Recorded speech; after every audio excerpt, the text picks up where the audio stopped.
Welcome, come on in. Crystal's here, let's begin. No time for that fake stuff. Diamond in the rough, we dive in. Knows why. Real talk, hit it hard. Things raw and real. Crime talk, that's the deal. Crystal's crime conversations. Real talk, no hesitations. Crystal's crime conversations. Fun around raw, old sensations.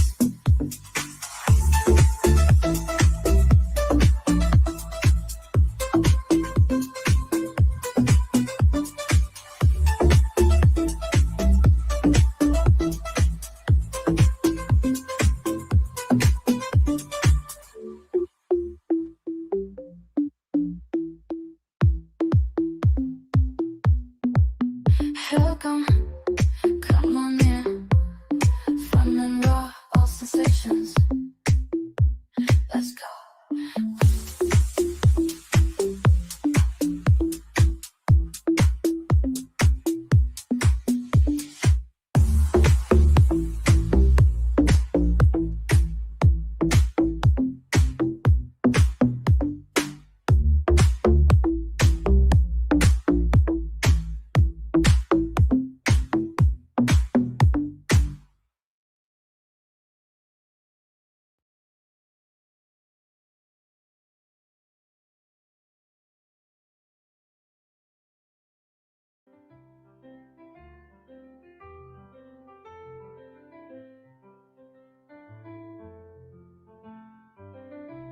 The only thing that I know about that is about 5 days after Summer went missing, I had went with Julie to get Mom and Dad's groceries, to get Mom's oxygen tank filled, and we had went to pick her prescriptions up and took them down to Dad's place at 165.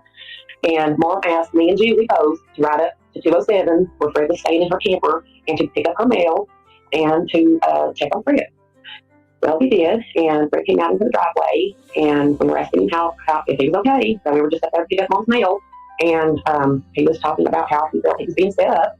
He said something about he found some little girl's clothes in a washing machine on the property, and that somebody had put a backpack at the top of the driveway that had meth-making materials in them. That's all he said. And we asked him, well, did you tell the TBI? And the best I can remember, I believe he said yeah. So that's all I know about that. But I wasn't by myself. That was me and Julie standing there listening to him. Mm-hmm. Well, I don't know what all he has done on the hill. I know after Fred went to jail, I had when I was packing some stuff up, I found a few things, and I called the sheriff's office to have them come out and look at it, and they kind of giggled like they already knew something. And mind you, when Ziggy came down in January of 23, she was on that property. But what I found tied up and hid away was a lingerie top and some stockings. And, it concerned me because that was around the same time that Layla had been missing. And I knew Fred was in jail, and I thought, oh my gosh, what if somebody has stashed something here? I mean, you don't know what to think. So I called Lola.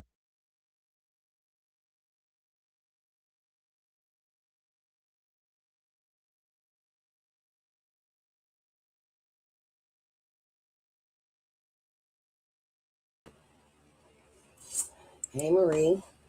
Hey Bella.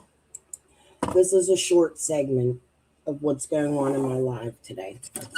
The reason I played that is I want you to hear about Layla's clothes. As you see, Cher's covering Kim Mullen.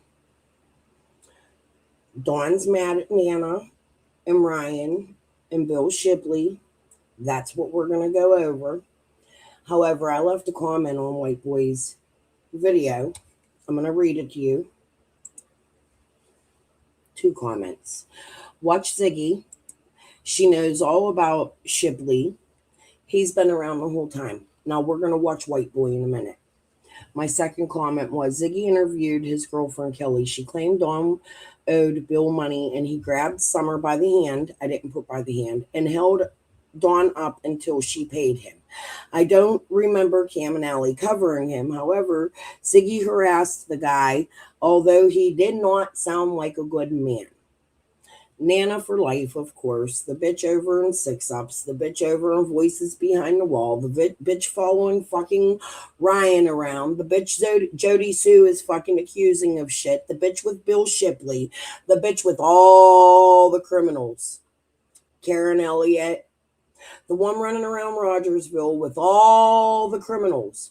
The math addicts. The ones that cook. The ones that sell. We're going to show this shit. The ones with stolen motorcycles. Yeah, we're going to go over Curse tonight. I haven't done that yet.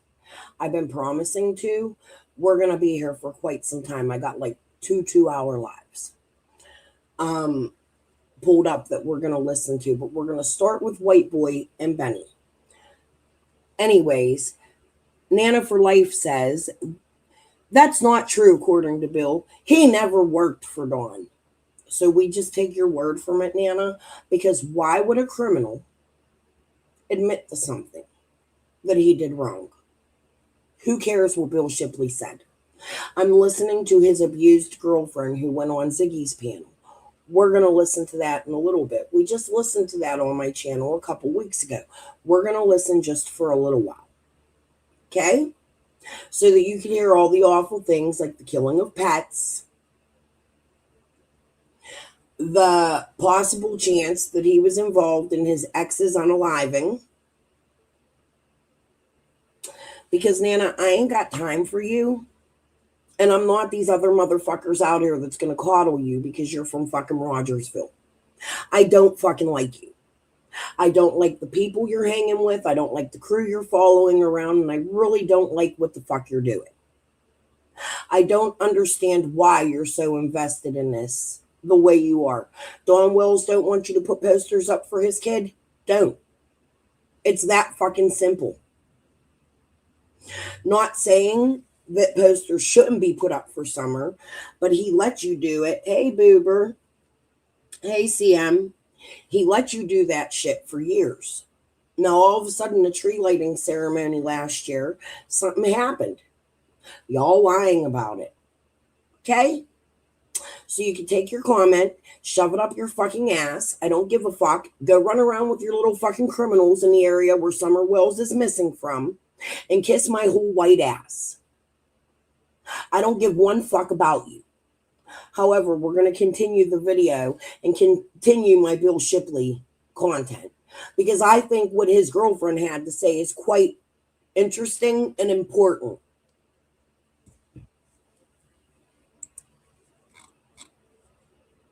Break down the conversation I just had with Don Wells and I don't know, some new person in this whole thing, which is weird. We'll get into it and discuss some things that have been happening out there in Ben Hill regarding Summer Wells.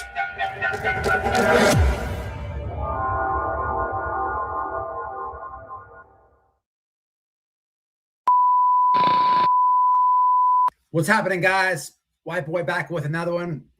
Okay, I had a interesting conversation with Don Wells, spoke to him today, and there was a man brought up with the name of Bill Shipley. I don't remember this guy.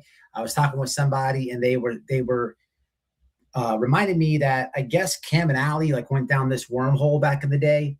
I don't remember him. Leave it in the comments about anything that you may know about Bill Shipley because I don't remember this guy whatsoever. However, this guy, as of recently, has been getting himself involved with Summer's case. And even he called the police on Don. I guess his claim was that he said Don was going to run him over with a car. And when I asked, like, well, what happened with that, And I guess the guy, you'd have to be out there, guys, to understand what I'm about to say. Where Don and Candace live, it's very weird. Like when you're driving to their house, you literally cross county lines, right? It's, Sullivan County, right? It is right there. You can't avoid going through it, right? And I think that had a big part with the investigation, because you're dealing with multiple agencies. But regardless, Bill Shipley lives on this side and Don lives here, so nothing came of it. It's a very odd claim. It's very weird. But I was just thinking to myself, like, who is this guy?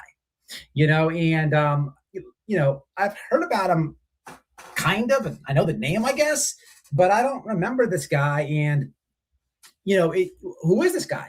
Why is he getting involved with Summer's case as of recently?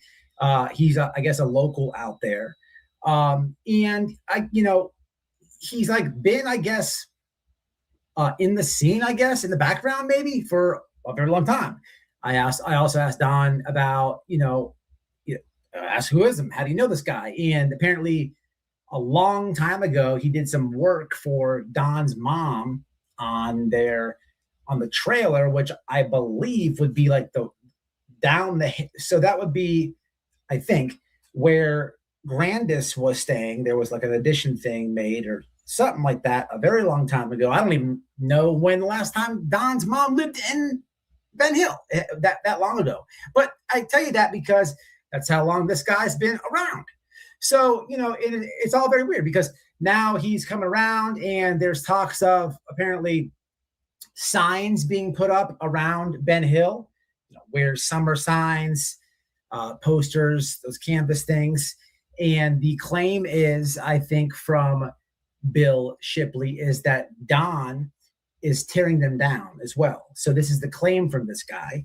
And I believe also he said, Nana for Life said that, which I thought was weird. I know Nana for Life, and she's always been pretty honest.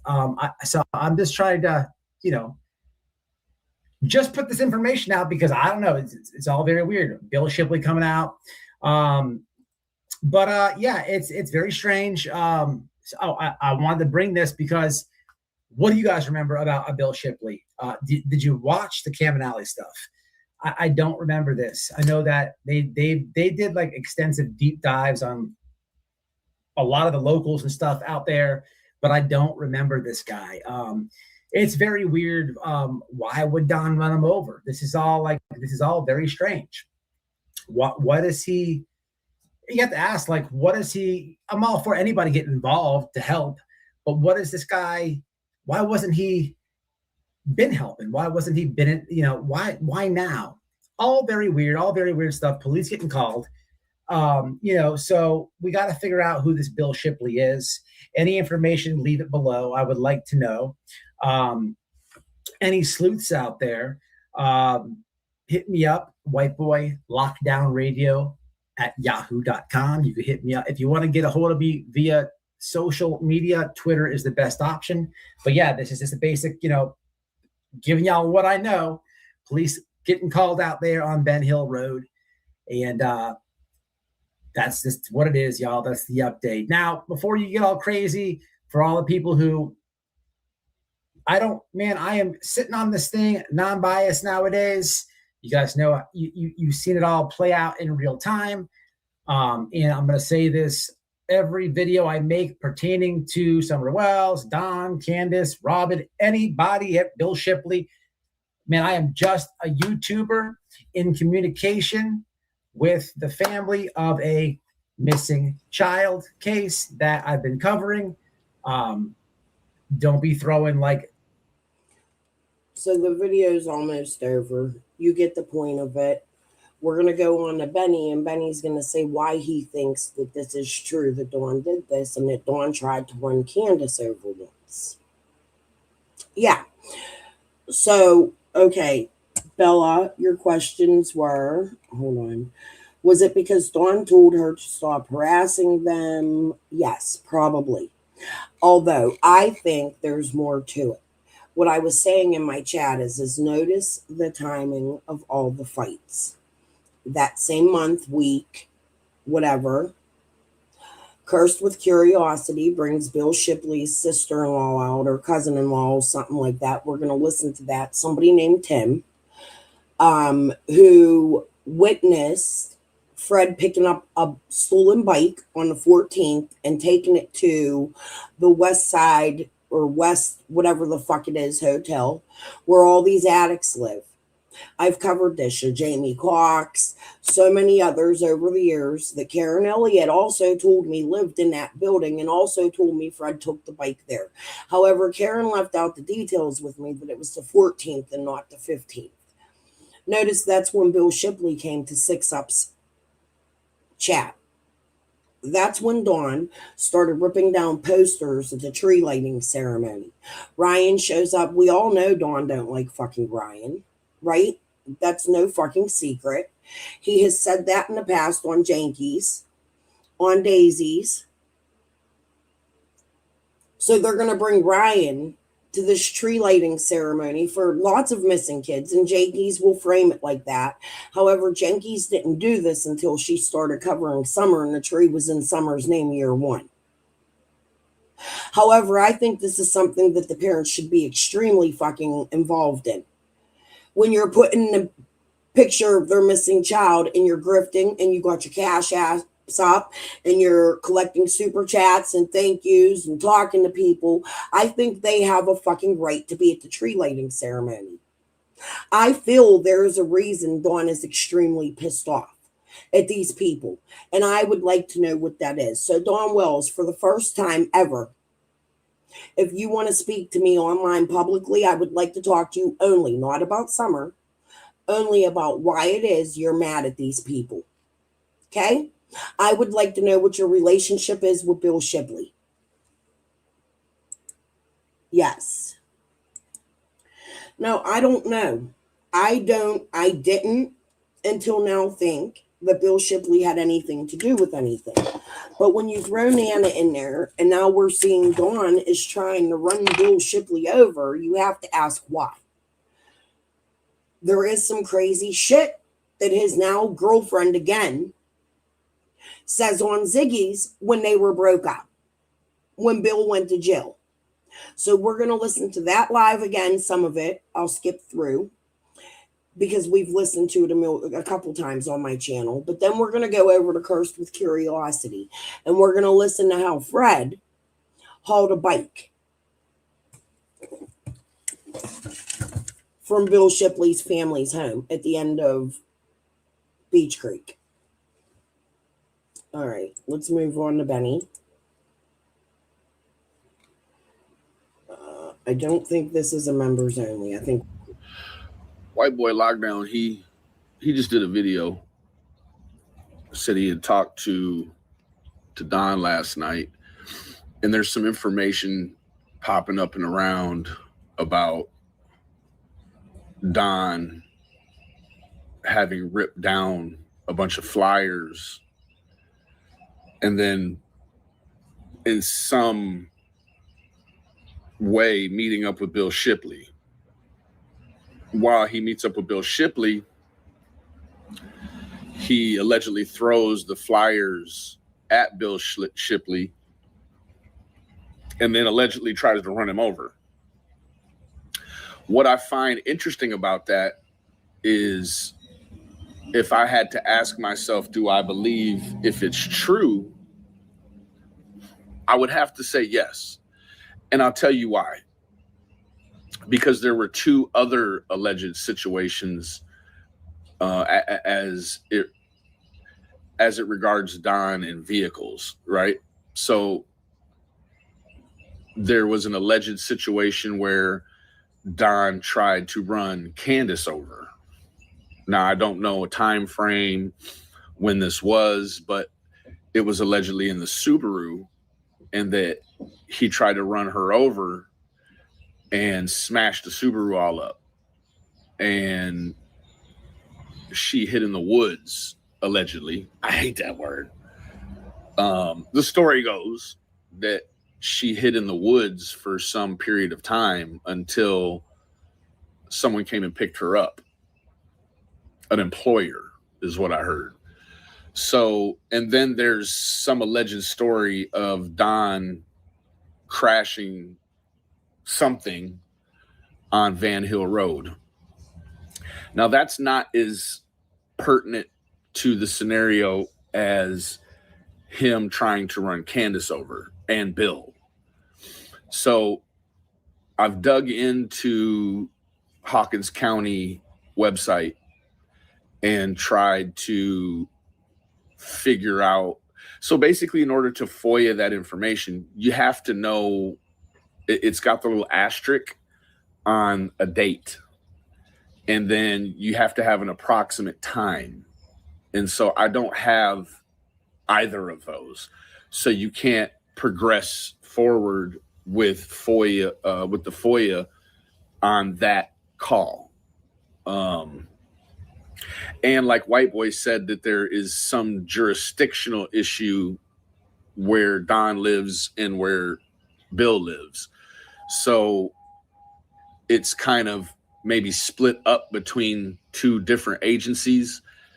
But outside of that, if I had to lend an opinion on what I thought about the Bill Shipley thing, it makes a lot of sense because he's tried to do the same thing with Candace, the story goes. So I kind of believe, not kind of, I guess I believe the thing with Candace because there are other parties potentially involved, right? She hid in the woods and then an employer came and picked her up. This employer was someone that employed her to clean houses. So it I don't know nothing about that. I don't know about Dawn trying to hit Candace. We didn't hear that. I didn't hear nothing about that. As far as I know, Dawn and Candace are together. However, Benny commented on the Shipley shit because people were very confused about the Shipley shit. Why is Dawn trying to hit Bill Shipley if true?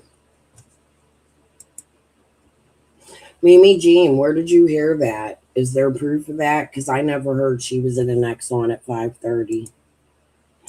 All right, so we're going to move on because y'all get the point. We're going to go to Ziggy for a little while. This is just in a random spot. I've covered this. We're going to listen.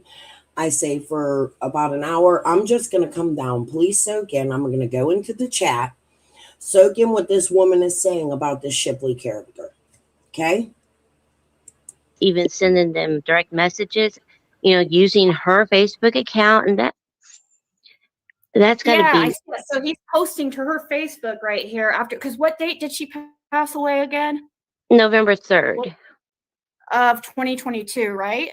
Yeah. This is November 15th, 2022. And here he is just like, people are like, stop. You think this would make my mom happy? Bill, please stop. This isn't good for anyone. And then is Michael Johnson hit her son. Yeah, that poor and he guy. said, you're fixing to bite off more than you can chew, you son of a bitch. I've been as patient as I can be, but you have pushed me past the breaking point. You bitch made son of a bitch. I'm right out the road from you, big boy. If you're really about what you talking about, come down to Cody's driveway. I'll show you what you ain't gonna do, bitch. So yeah, I think is this. So it says if that piece of shit would have kept his hands to yourself, my mom wouldn't be dead now. So they're under the impression he did something, huh? Yeah. She had and there's put somewhere on there on Facebook that he had done something that was the last straw for her, and she was hiding from him and hadn't seen him for 3 weeks. And my distant cousin actually somehow picked her up and drove her out there to Bill's camper. And I guess she talked on the phone to somebody on her way out there. And they told me that she, was nervous, but was, healthy. She didn't fall down like Bill says. Oh, wow. That's right. They had it. So the day it happened, the day she passed, that's right. She had just gone out. It was Bill was there, wasn't he? Or wasn't Bill there? She had just saw him. She hadn't seen him for a few weeks, right? And went to go Right. see him, and then she passes. My cousin took her to Bill's house. Oh, Yeah, it's almost like she was almost made to go. And within 3 hours, they she the was the gone. ambulance was called. Yeah, Wow. and his camper is pretty far out there. It's literally the last place on the left on a hill filled with family members, and Wow. there's nobody out there. Wow. So she hadn't seen him for 3 weeks. Goes this, your cousin goes out to take, because you think the cousin was working with him, though, don't you? Don't you think the cousin and him were like had something going on or something? There's something weird? definitely weird there. Yes. Yeah. And so she drove, and this is how and the same cousin introduced you to Bill, didn't she? Yes. And also said that she also told me that Sherry's death was from an overdose. Wow. Wow. So she lied to you. Wow. That is so crazy to me. It's almost like they were working together to try to get money out of you or something. Right. Or some kind of, because he's trying to take that house from you after you guys hadn't even, before you got married, you'd only been seeing each other for a very short time. So, and right. He just thought all of a sudden he thought he married you, and he thought all of a sudden he owned you after that. Like, it's crazy. Yeah. Even here it says, Billy, you can stop trying to change the password because it's not going to happen. I made sure of that. I'm getting the Facebook code. So I guess that must be one of his kids, because yeah, that was her daughter saying that. Yeah, because he keeps trying to get on her Facebook. Why would he have to be on her Facebook? That's so strange. It says, wow. Oh, sorry, it was because he says it's because he had her phone, and he always had her phone in his hand. He practically slept with, I think he did sometimes sleep with that phone in his hand. He never let anybody touch that phone. And her daughter said that she believed that there was something on there. That I don't know why he held on to it. Must have been, for sickness, because if it would have been me, I would just, wow. burnt that thing. But he had it in his hand all the time. Wow. Thank you, Giselle, so much. Thank you so much for gifting 5 memberships. I appreciate that so much. So it says, wow, the disrespect you have for my recently dead mother who died not even 2 weeks ago blows my mind. So this was November 14th, 2022. You said she died early November. What was it, 3rd, I think you said? Or yeah. If losing your mother unexpectedly isn't bad enough to get on her Facebook, and the man that claims to have loved her, and the man I know she loved is on her Facebook trying to pick up women. Ew. You had me fooled, Billy. I really thought you was struggling like the rest of us. Now I see you not only blame me and my brother of killing her, but you also have not had any kind of respect for her. Truth to be told, you killed her. She died from a broken heart. Hope you sleep well knowing you took our mother away and had the audacity to be begging females on her account to get with you. I question my mom's judgment at this point because we have always known you wasn't shit. Congratulations on being the worst person I know. And I know some shitty people. We loved you, Mom, and now we see it wasn't in your head. Rest in peace, because you deserve it. I see your life was hell before you passed. As for you, Billy Shipley, I hope you have the life you deserve. Wow. So they actually turned on her and thought she was like when she said that. Die. TurboTax locations are now open in your neighborhood. So hand off your taxes to an expert today Now local experts do your taxes with 100% accuracy. Are you 50 or older? You already know the importance of shingles protection. Did you know pneumococcal pneumonia vaccination is recommended too? Oh my gosh, dude, this is like, has he claimed that he has, we say unalived here, but has he claimed that he's unalived people before? Oh yeah. Yeah, he likes to brag about that. But when, like when I first met him, like the only one that he would ever, say that he did that to, he said that they had threatened one of his children. And and it had been a long time ago. Wow. Yeah, sounds like a psychopath. Yeah, they're wondering. Well, he's locked up, guys. So wait, so the house and what? So when you packed up and left to Indiana, did your mom have a house in West Virginia too that he was staying at, or what house was it in West Virginia? It's mine. That he was staying at. And okay, mine. Yeah. Oh, for some reason I was thinking it was in. Is it a house? For some reason I was thinking it was your mom's. That. Like, Well, see, that was the thing, because the mortgage is in my mom's name. So that's why it was so like, for some reason he had it in his head that I own this house outright, and nobody does really, still paying a mortgage on it. As like, if I can't get you out of my house and move back into it, we're just going to stop paying the payment and you can deal with the bank. You're not taking this house. Oh my God, dude. Yeah, you guys have been married for like only a few months, right? And you had to like. Well, I left a lot sooner than he planned, Yeah. So. Yeah. So they're saying, okay, so you guys are saying the Brandon guy's name is Brandon Clark. But his girlfriend, he lives with the Dykes, so Brandon Dyke, I think, isn't he Brandon, though, is family with the Dykes, I think, though. How long was he friends with Dawn? Did he say how long he worked with Dawn, or it sounds like it was a very short time, like maybe just a couple of weeks. And he said, why did he only work with him a couple of weeks? We didn't get paid.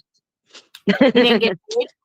Yeah, I thought that's what you said. That's what I was getting at. So Dawn didn't pay him. Oh, really? That's what Dudley claims too, that Dawn wouldn't pay him. That's he does have quite a record. Yeah, this is exactly why he wouldn't come on, or she wouldn't come on here before, because it was too dangerous. He was sending he was even sending her threats to send to me, which was crazy. Like, I'm surprised that he wouldn't just send them right over to me, since he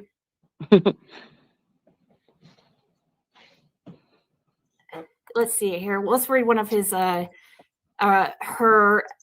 his ex-wife's, like what her daughter says. So this is Bill Shipley's. In this screenshot is a message to Kelly, who's on panel right now, from Bill Shipley's ex-wife, the one who was killed, or is being investigated. Anyways, and she says, I know, right? Only because my mom had alcohol in her system. So he said she fell. My mom's been an alcoholic her whole life. Well, my whole life, she didn't fall off half a pint of liquor. And on her death certificate, it says blunt force trauma to the torso. She never told us he was hitting on her. But when I read the messages and seeing what he had been sending her, I knew then he was. His family keeps taking up for him. I will show you a screenshot of her death certificate. I'm getting up to find it right now. That way you're not just listening to rumors, you can see too. Then he spent her whole entire social security check. We couldn't even bury her. We had to have her cremated. Oh my God, dude. Wow. That doesn't really sound like a caring husband at all. Yeah, Wow. and he moved in with his ex, one of his daughter's moms, who happens to be the best friend of my cousin who introduced me to him. And and he told me when we started talking on the phone, he's like, I'm staying with my ex right now, but we ain't been together for 20 years. And my cousin confirmed that. But anyway, Was it Beverly by chance? yeah, and right after Sherry dies, this lady gets a brand new bedroom suit and mattress and everything, and my cousin gets to grow boobs. Wow. So she gets fake boobs? She got And my cousin's a man who is going in transition. Oh. Jody Sue and Andy Bernard before you might have heard him on here on YouTube, but I don't know. Did he ever talk about them? That name sounds very, very familiar. And it's not, especially Jody Sue's not like a real common name anymore. And yeah, it rings a bell, but like I said, I have no idea what was said. You know what, Christy Dykes? Holy shit. Kelly, do you know what Christy Dykes? Oh yeah, that's his cousin. I want to say that's Brandon's sister. I think. Wow. Okay. Well, yeah. So what's Shipley? Wow. Yeah, Shipley does resemble the guy in the pic. You guys like this? They never let me put the name Dykes. It's a name. It's not a slur. Keep in mind Stanley Dykes, Jeremy Pill, Stephanie Dykes. Jeremy Pill made the podcast. I've gone over it a couple times, put it in my search bar. These are all people also that were there on June 15th that witnessed seeing Candace, brought Candace Mountain Dew, witnessed trucks coming in and out of the hollow. Lots of different things on that day. All these people, the Christy Dykes they're talking to, they're all related. I would also let you know that a lot of people out here, researchers, have researched a man named Bob Dykes. He has a very lengthy criminal history. I talked to who now goes by Rain Dancer for a long time. What was her name? Hattie. Anyways, she had these people living in her home, and she's also out here on YouTube. At the time, after Summer went missing, while Ziggy's bringing all this shit out. So it makes me curious. There was a Charlene Dykes and her daughter living with Rain Dancer, who's over in Ryan's now, who has attacked me. Hey, Earl. Who has attacked me in my chat and started shit and confusion quite a lot. Something I've never said before, but I think the Dykes name is extremely important since they're from Light Hollow and they have very close connections to Karen Renfro, who I think's family, the Morlocks, sold their soul to the devil down in Miami in the 80s. I covered that the other day. In my opinion, I am speculating. Allegedly, this is a drug trafficking ring. I believe Dawn was a part of it. I'm not going to shut up no more. That's based on my research. You add this Bill Shipley shit to it. Somebody who has been accused of unaliving people has stated he's unalived people. There's a part in this I'm looking for, and that's what I was asking Bella for, the timestamp on it. I should have had it pulled up where this woman tells Ziggy that Bill Shipley was owed money by Dawn, and that this man took Summer by the hand and held gun a pew to Dawn until Dawn paid him. Now Ryan and all of these people are fucking around with this Bill Shipley guy, and I don't think it's fucking kosher or funny. I think it's a fucking joke. And Nana for life, fuck you. All the way. Fuck you. Hey, look, I made a prop. Hold on.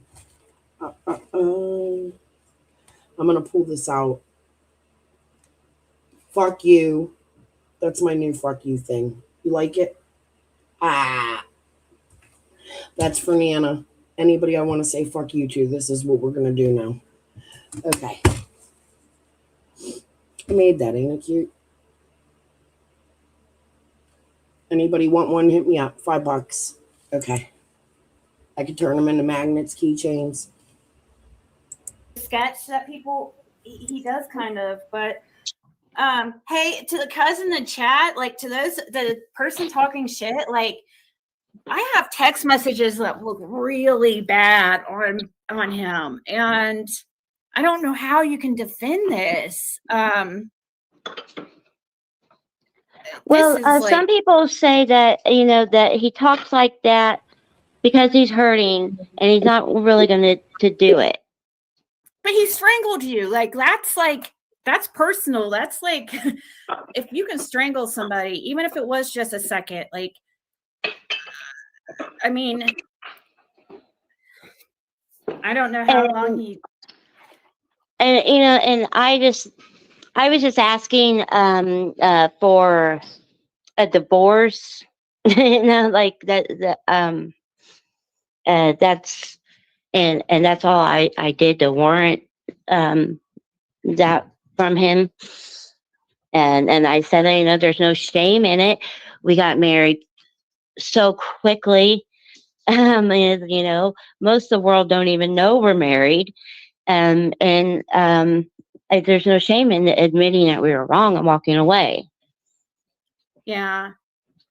Let's see. My copy of that goddamn so-called fucking restraining order. Oh, so you got a restraining order. How soon was that after you left? Well, the first time that I put in for the restraining order in May, I ended up not following through with it and letting him come back. And and so I just got one again, and it went through, I want to say in September. And then in the divorce papers that I put in about 6 weeks ago, I asked for it to be continued for as long as possible. Yeah. Did it get approved? Yeah, or you just wait? You still waiting? I got the restraining order that I put in September, but the divorce, I'm not sure how many days that takes. I just turned the papers in and left. I didn't ask any questions. So somebody asked, which I don't really quite understand the question. It says, can you ask how Dawn and Wild Bill connected with work? I don't know what that really means. And it says, where did they meet? So do you know where they met originally, Dawn Wells and Bill? No, I don't know, but there's not, in those like 3 little hills there, there's not a lot of people, and most of them live there their whole life. So they, I imagine that they've known each other for a long time. I really don't know. Yeah. And I'm not sure. Was a short-lived this was like, I mean, a 6-month relationship at best. Like, so, and you guys didn't know each other before then. So she just, I mean, I thought you guys would find this interesting because it does like a little bit tie into, I mean, he is friends or was friends with Dawn Wells, and he lived. Well, I don't think they were friends. I don't think I finished the story about them working together. Yeah, he didn't pay him. And the story he's told me 3 or 4 times was, a couple days after not getting paid, he sees Dawn at a stoplight. And he says that his little girl's with him, Don's little girl's with him. And they got out of the car and pulled a gun out and said, "We're going to your house and you're going to pay me." And he said that happened. He followed him up to the house, and he grabbed a hold of the little girl's hand, Summer's hand, and held it while Don went in to the bedroom and got his paycheck, which I think was around $500, if I remember right. I'm not sure. Wow. And gave it to him, and he left. Come back, and there's not in those like 3 little hills there. There's not a lot of people, and most of them live there their whole life. So they, I imagine that they've known each other for a long time. I really don't know. Yeah.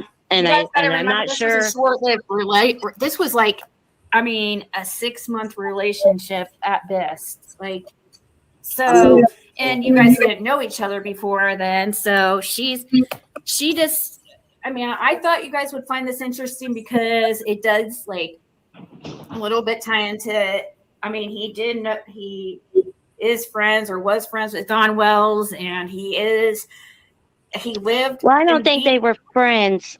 I don't think I finished the story about them working together. Because, that he didn't pay him. And the story he's told me 3 or 4 times was, a couple days after not getting paid, he sees Dawn at a stoplight. And he says that his little girl's with him, Don's little girl's with him, and they got out of the car and pulled a gun out and said, "We're going to your house and you're going to pay me." And he said that happened. He followed him up to the house, and he grabbed a hold of the little girl's hand, Summer's hand, and held it while Don went in to the bedroom and got his paycheck, which I think was around $500, if I remember right. I'm not sure. So what she's telling you is that this man, Bill Shipley, grabbed Summer by her hand, held Dawn at gunpoint, and made Dawn go into his home and pay him $500. That's what Summer's life is worth in Ben Hill. That's the threats these people do to people. This is a woman married to Bill Shipley with him today. You heard her say she had a protection from abuse order placed on this man. There's other parts in this. Let me share it. You guys can go listen because I want to get the cursed.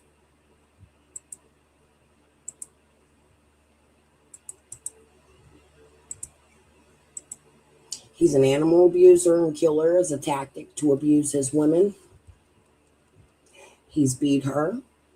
He's beat his ex.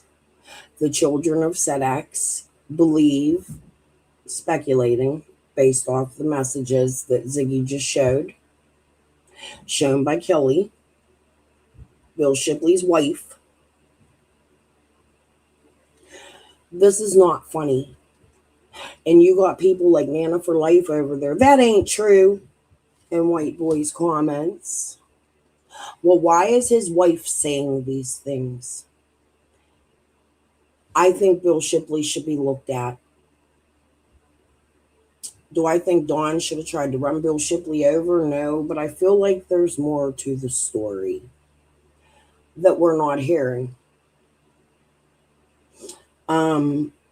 And I think it goes all the way back to Christmas time when Ryan came into the scene sneakily at the tree lighting ceremony.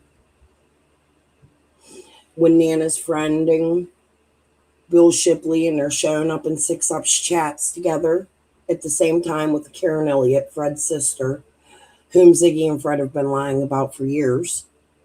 right? Switching names and playing games. And then you got Cursed, the one recording for Lisa, who suddenly gets a message from Tim Shipley's wife, Bill Shipley's brother or cousin or some shit. We'll listen. But you heard the part of this. It's Crystal Sims, Bella. Let me tag my Facebook.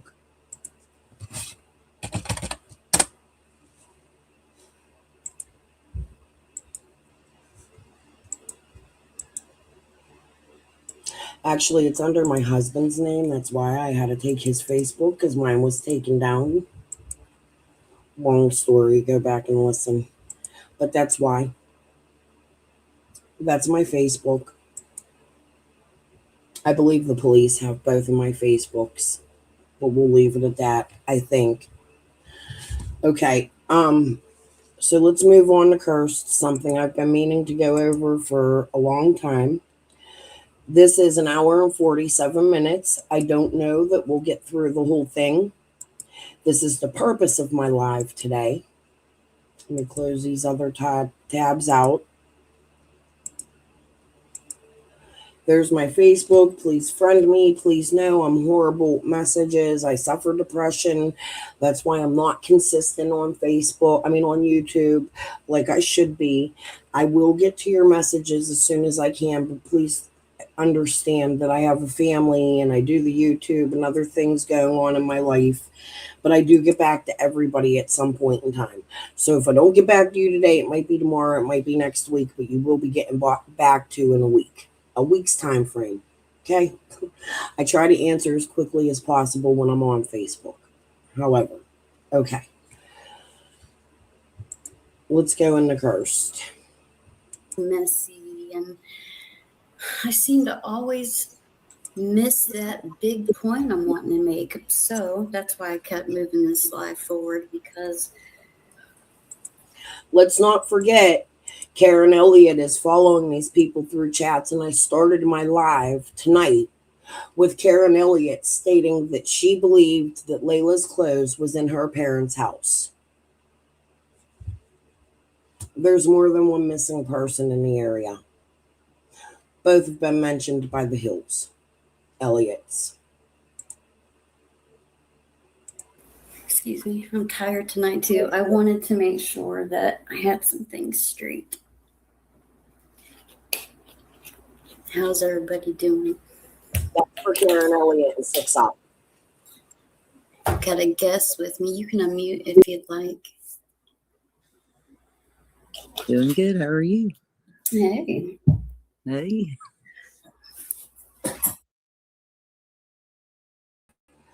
You see, wee Scottish mama, I loved Cursed. Cursed even called me when I was going through shit with my husband and out here on YouTube for info, it seems. She lives in Ohio, which is odd to me. She also sucked 6 Up's ass till as of recently. And let's not forget that she was fucking around with Lisa Kay and 6 Up and Lips while they recorded me. Called my dad's friend. Doxed me. Called CPS on me. I've played it a few times over the last couple months. Ernie had me on his panel where he brought it out while they were doxing Ghost. I don't fucking like you, Cursed, no more. I love my new prop I made. Ain't that cool? I made a bunch of other ones yesterday, too. Look.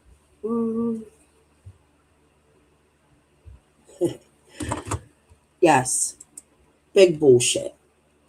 And I've had about enough of these fuckers. So why y'all behind the scenes doing rotten shit to other creators? I don't get in your business. I don't get in your life.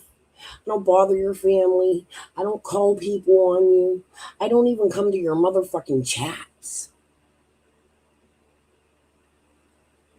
Y'all have some sort of fucking obsession with me, and it's fucking weird as fuck. Record that, bitch. Alabama, that reminds me of my kidhood, my childhood. My mom used to listen to it all the time. Yes, that was my first concert I ever went to. Really? Yes. Where'd you see him at? I was so little I can't even remember, honestly. Oh, he's a kid? Yeah, like I was little. Yes, when you said Alabama, I was like, oh, yeah. Play me some. Yeah, exactly. Okay, so I usually don't fuck around. You guys know I don't do memes. I don't do the whole, middle talk. I get down to it, and that's what I'm going to do. So, But you come out here with a fake fucking face. I know you've shown your real face, but nobody knew it was you. You didn't go under Cursed with Curiosity then. Killer Looks actually brought it out when he was thanking all the YouTubers for covering summer in a really nice video he made. But why don't you get out there and talk with your real fucking face? Huh? See, Cursed, you play fucking games too.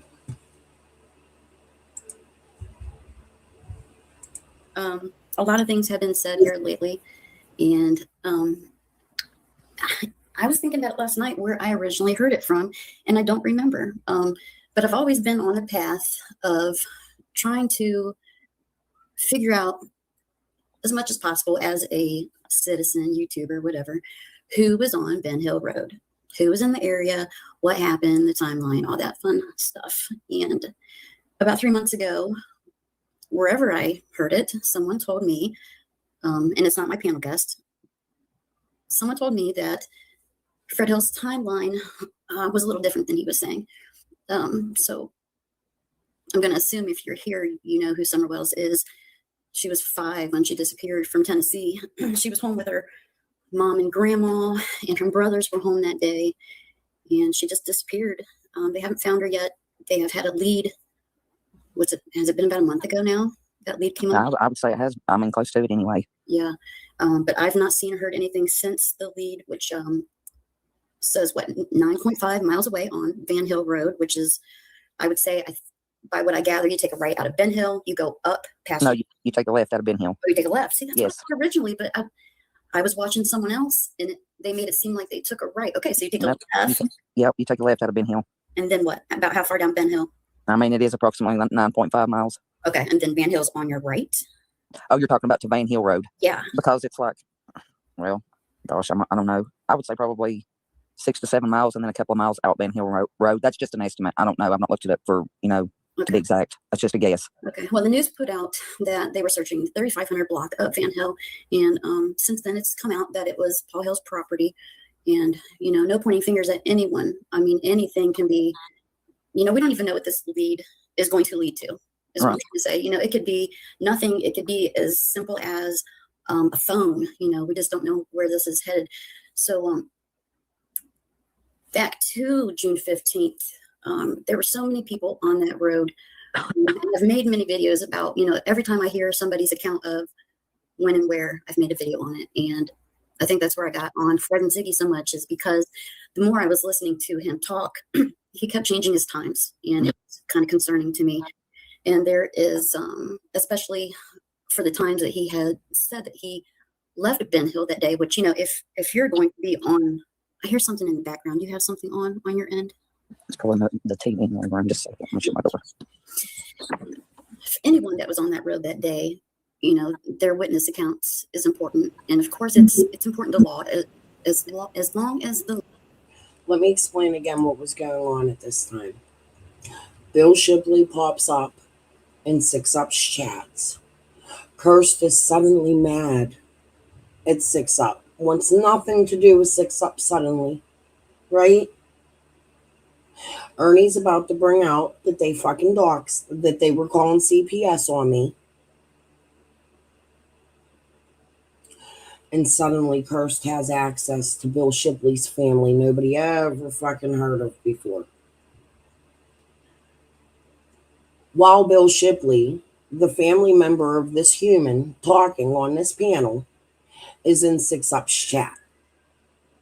Around the same time, while Dawn's ripping down posters at the tree lighting ceremony, All these people came out after that tree lighting ceremony. All this info came out the beginning of this year. We are now at the end of February. It's dying down. Dawn tries to hit Bill. It continues. It's not ending. It's not going anywhere. You're going to hear about a motorcycle that was hauled off on the 14th, and she's accusing Fred of lying. But they're all related. She also accuses Fred of pewing her husband way back in the day, a Bill Shipley relative. Law enforcement knows. But so Fred Hill has. Do you still hear something in the background? Give it a minute. No, it's Okay. no, I just did, but it's okay. I think it's okay. Okay, just let me know if you do. I think it was the TV in the other room. Okay. So this new story that Fred Hill has recently come up, and I think it may have confused some people. So I'm going to try to straighten that out. And even though I have who I have on panel with me, I am still going to say alleged. I try never to point fingers, make someone look guilty, call someone a liar. I am in no position to do that. I can only show you what I have, see, hear, and all that fun stuff. So I'm gonna play what Fred. Let's start with that. Fred has said his timeline several times, and it has pretty much stayed the same. He's not changed his timeline, other than in the beginning of it, it was a little weird because when he was talking to Ziggy, he said he was hauling cars all day. Now, whether he meant in his mind that he was hauling them from house to house, that could be true. But I took it as a subscriber in the beginning that he was telling people he was hauling them out, somewhere. And then here comes Laura, his girlfriend, who was with him that day. And the last time I've heard her speak, she stuck to her story that they made it to the crusher that day. I don't think that's true. I don't think that they hauled cars that day. Whether they did or not, I don't know. So let me find what he has said he did do that day. Let me get my head on straight and figure out what I'm doing. And then I'm going to show you guys some things because I believe different now. And here's the whole point of this is, if you know the story, you know that Fred and Laura were users for a very long time. And I think that both of them have their days very confused, which is fine, as long as they told law enforcement the truth. But now that all this has come up with these tips being turned in, excuse me for a second, let me take a drink. I think that it's his true belief that he did haul 2 motorcycles on the 15th. And now that I know what I know, I don't think he did. And I think it's important that if Fred did not haul the first bike, okay, then the second bike that he did haul, Brandon's bike, I would like to know why he had a trailer with him, an empty trailer, because he claims he brought that bike back, and Jody Sue Brown seen him bring a trailer back the 15th. So he definitely did bring a bike back. And that's where the confusion is coming in from some things that happened. Jesus. Jody actually has video of Fred coming in with the trailer. You only see the truck go by, but you see the trailer. Jody Sue was filming when Fred came in. Jody Sue also said that David Bays and Fred ran from the scene after Fred came home, and he was hauling ass and throwing a fit because he couldn't get through the blockade to get to his house like it was a rush. After he dropped the truck off, he came up, seen David Bays, and they ran.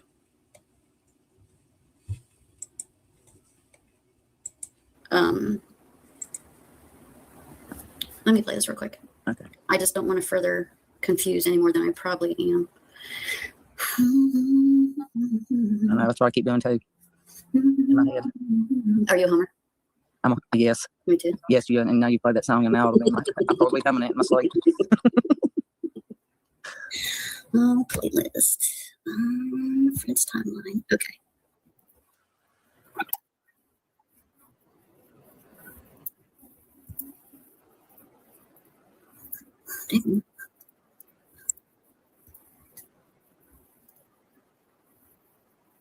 I didn't even know the boy.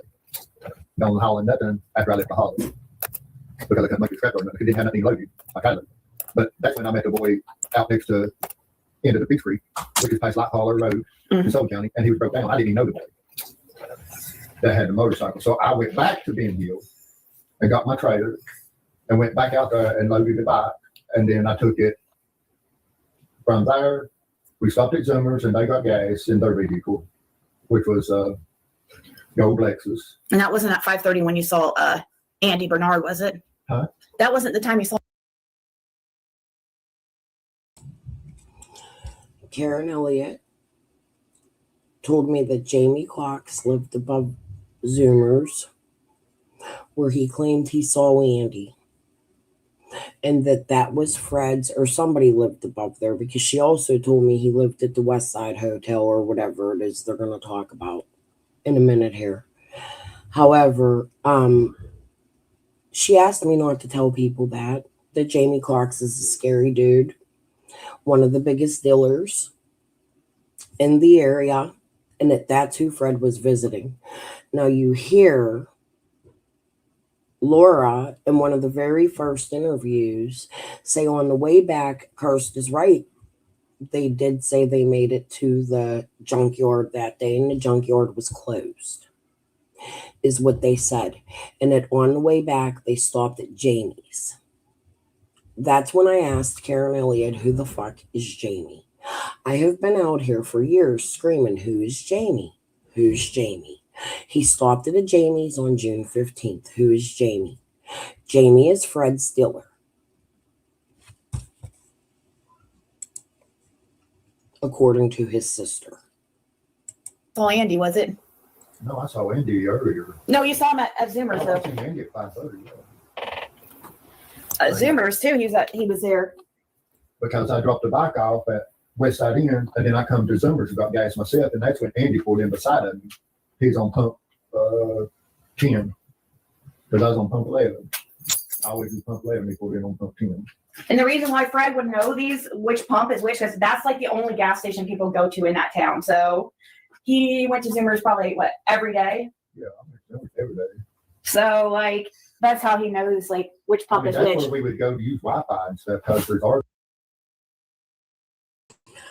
That's because it's the closest gas station, because a Glenda Head stole like $9,000 worth of gas from Crystal Spencer's mother at the Beach Creek Market, where there used to be gas right in the area. You see, when you thieve and you steal and you do shit like that, bad things happen and you have to travel out a little bit. Things get closed down. Right? As TJ Crawford tried to run her over because her dog ate a chicken. A fighting chicken, a prize chicken. Right?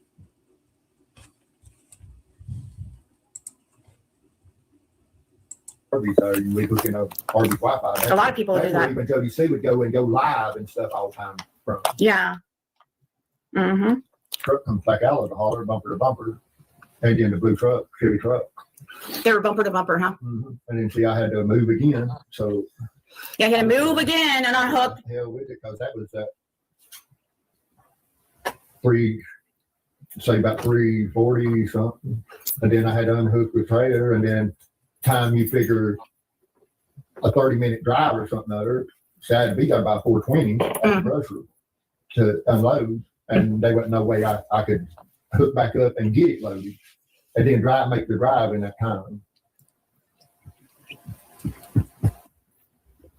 I was trying to load one. Oh, it wasn't on the trailer. Because I used the same trailer to haul that motorcycle on when I went to the end of the creek and stuff, and I had to come back and get the trailer to take his motorcycle to West Side Inn, and I don't know who that guy was.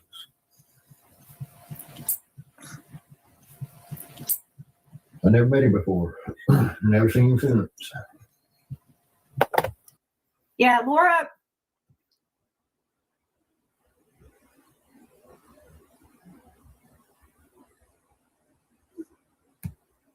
20 or 30 AD at me on each bus. I mean, on the bus, bringing them to switch out every little bit.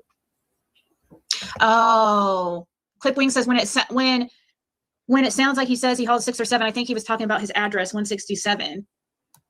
Maybe, but yeah, because Fred's like, he's like, I didn't haul any off that day, so there's no chance that was a mistake. Like Fred's story. He had to miss. I did haul a motorcycle that day.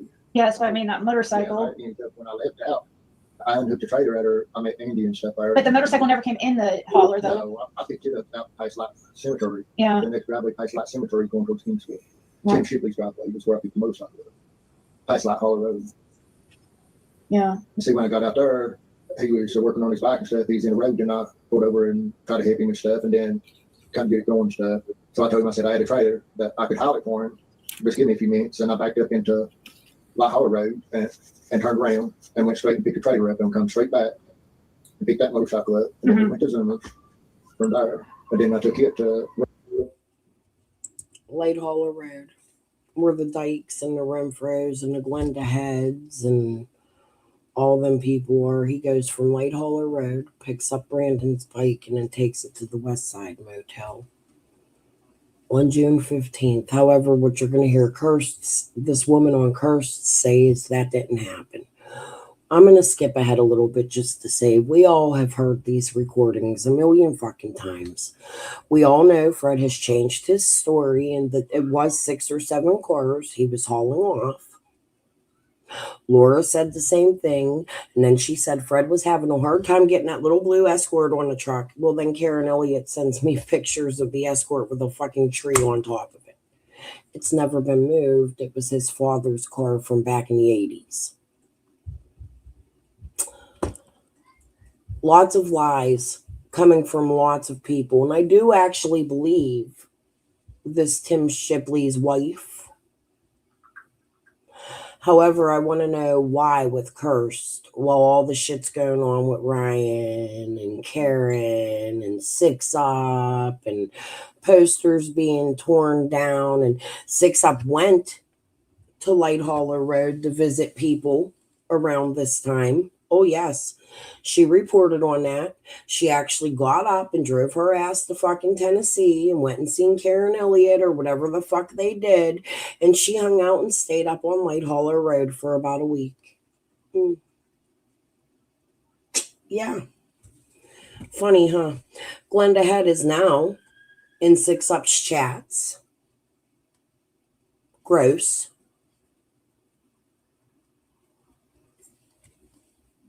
Notice where they're all at. Hey, Love and Light. West Side Inn, dropped it off. Then I come straight back to Zoomers to get gas because we stopped at Zoomers because the car that was following the bike, the gold colored Lexus, I wanted to give him a ride while they followed me. They had to get gas. So I just pulled in there and waited on them to get gas. And then we went on to West Side Inn and dropped the bike off right in front of the office. Listen how detailed this is. I don't even know how you remember. Probably because of how it was a crazy day. That might, I mean. I left from there, went to Zoomers. That's when I seen Andy at 5:30 getting gas. Left from Andy's. I went to somebody's house right there within a couple streets of Zoomers. Done me some dope. I ain't lying. I mean, I ain't got no reason to lie. Yeah. And where did I go from there? Pin Hill? I don't think where I went from there. After you left your friends, didn't you go to Ben Hill? No, I didn't. Because that was after I Zoomer. stopped on Lone Star, where actually Pete and Brandon and all them lived at the time. See, Pete and Brandon and them didn't live in Light Hauler Road when someone went missing. A lot of people get that confused. They was living on. Because Pete and Brandon just came back from Brenda Shell's house in Warsaw, Indiana, where they live. Him and Glenda were no longer together. Glenda's Brandon's mom. Of course, he's going to go visit on the day JLR's there, like that wasn't a setup.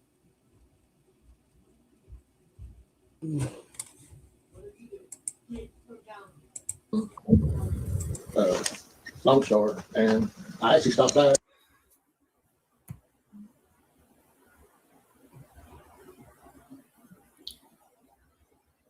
Okay. So as you see, he basically has the same timeline. He like one, he added that he went down Light Hollow Road. Then one time he didn't mention it, and but it's basically been the same. And I think that Fred's story has shaped a big portion of how this case has been talked about since he has spoken, because he said he's seen Andy Bernard that day. At first it was between 3 and 3:30, and then it started coming out that he's seen law enforcement showed him pictures, and they had a timestamp of 3:47. So then he started using the 3:47 mark as the time that he's seen him, because that's when Andy was supposedly on camera with this truck behind him. Andy has spoke about it. Andy has denied being on the road at that time. Andy. It was also the first time that Fred and Laura gave for Chad. 3:30 was the first timestamp that they gave for Chad being on the road. Then it changed to 4:30. Then it changed to 5:30. Then it changed back to 4:30. Where was you, Fred? Nobody will ever know. Feds will. He does not deny being on the road. He went to work. People have talked to Hayworth, his boss at the time. Many people have talked to Hayworth. TBI has talked to Hayworth. I would bet my house that Andy was at work all day. I would bet my house it's a possibility Andy left work that day. Jody Sue claims, and others claim, Andy would borrow vehicles from his boss. Jody Sue claims, and other claims are Hayworth is bullshit, and they lie for Andy all the time. It has been proven that Andy has been fired and rehired at least 2 or 3 times since he's been on YouTube. Yes. He goes back to that job all the time. We heard Jody Sue, and I just covered that the other day, say that there is, I'm sorry, in the bay. There's coke in the bay, and that they all deal there. I'm speculating based off locals' words, like Jody Sue Brown, that Andy's boss is not on the up and up, and that he would lie for Andy. That's just my opinion based off words others have said. The coke in the bay really fucking gets me.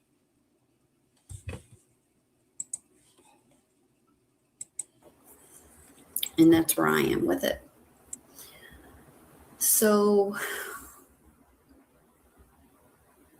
who I have with me on panel is Miss Shipley, and she was there June 13th, 2021, and she seen the broke down bike because it was at the end of her driveway. Now, before we go on with this, what I had heard mentioned the other night with 6, and I don't blame her for being confused. I really don't, because it can get confusing. And some other things were going on at the time.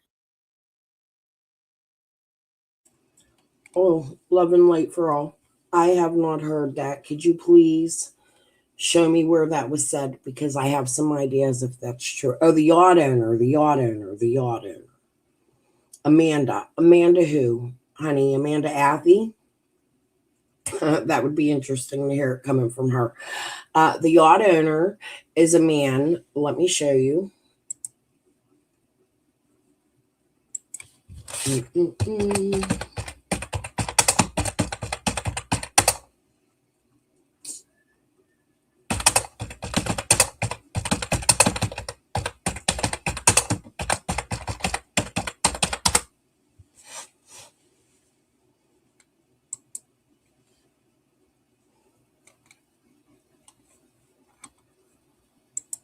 Let me show you.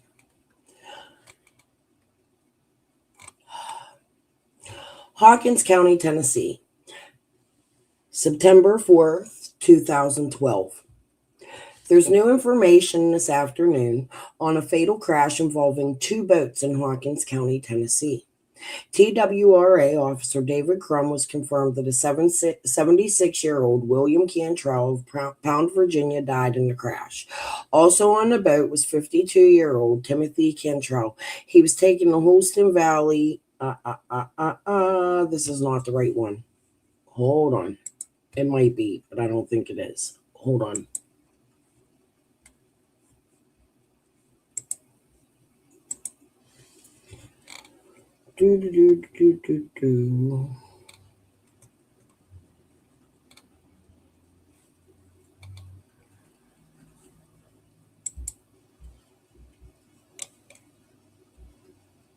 No.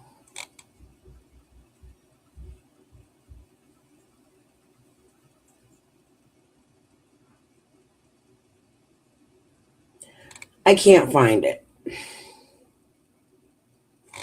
I'll find it and post it. I'll post the whole information because I'm not going to take too much out of here. But there was somebody that Andy Bernard was friends with, who was also friends with Brandon Lawson, who was also Ronnie Lawson's son, who was also present on a boat where somebody passed away suspiciously.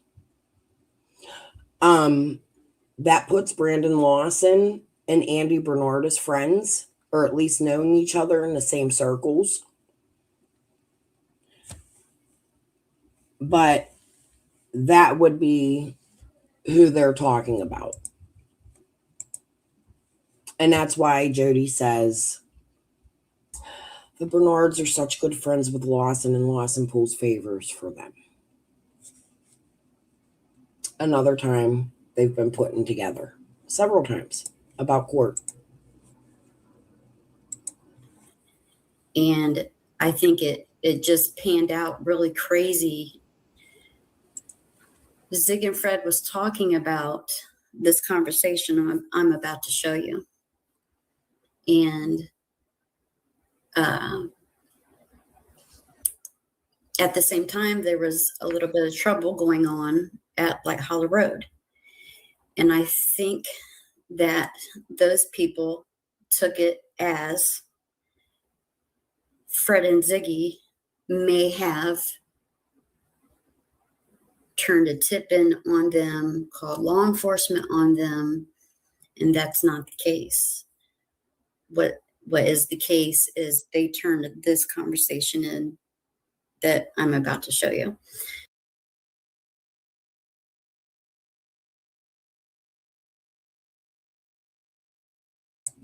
Cursed, if you're still in my chat, you know I'm not happy with you right now. I have lots of questions for you, but not now, because I am covering your content and I would like you to answer some questions.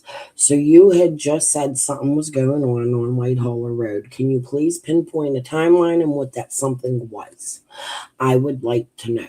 So they think Fred called in a tip to tell on somebody on White Holler Road. Is that what I just heard you say? I think that's important. And am I missing anything? Are you keeping track with me here? I'm with you. Okay. You're doing good. All right. I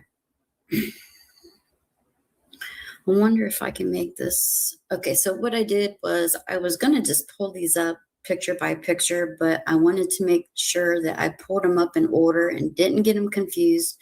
So I just put them into a video form. And so that's what we're going to look at.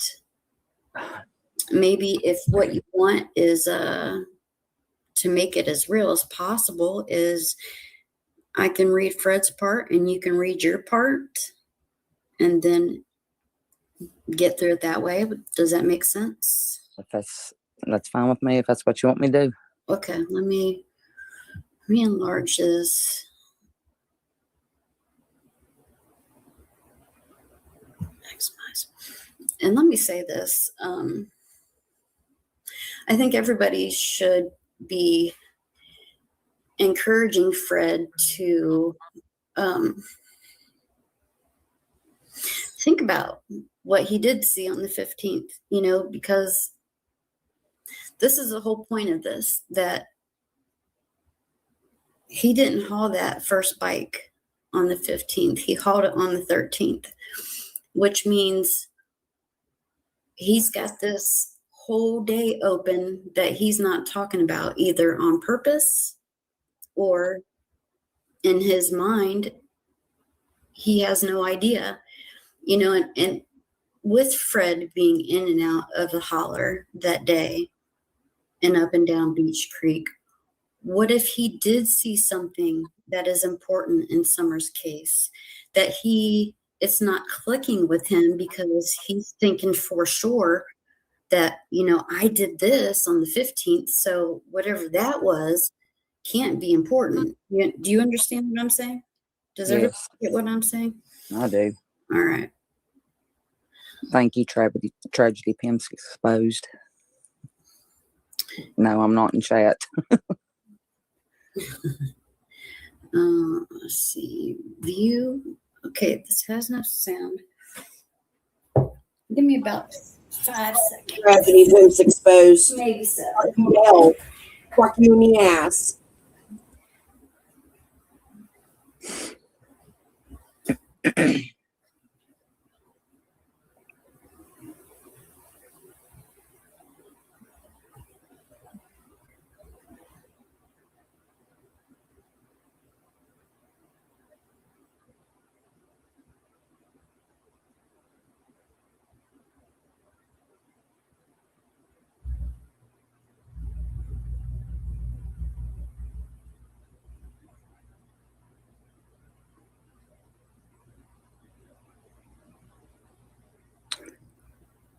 You're welcome, and we love you too. Papa.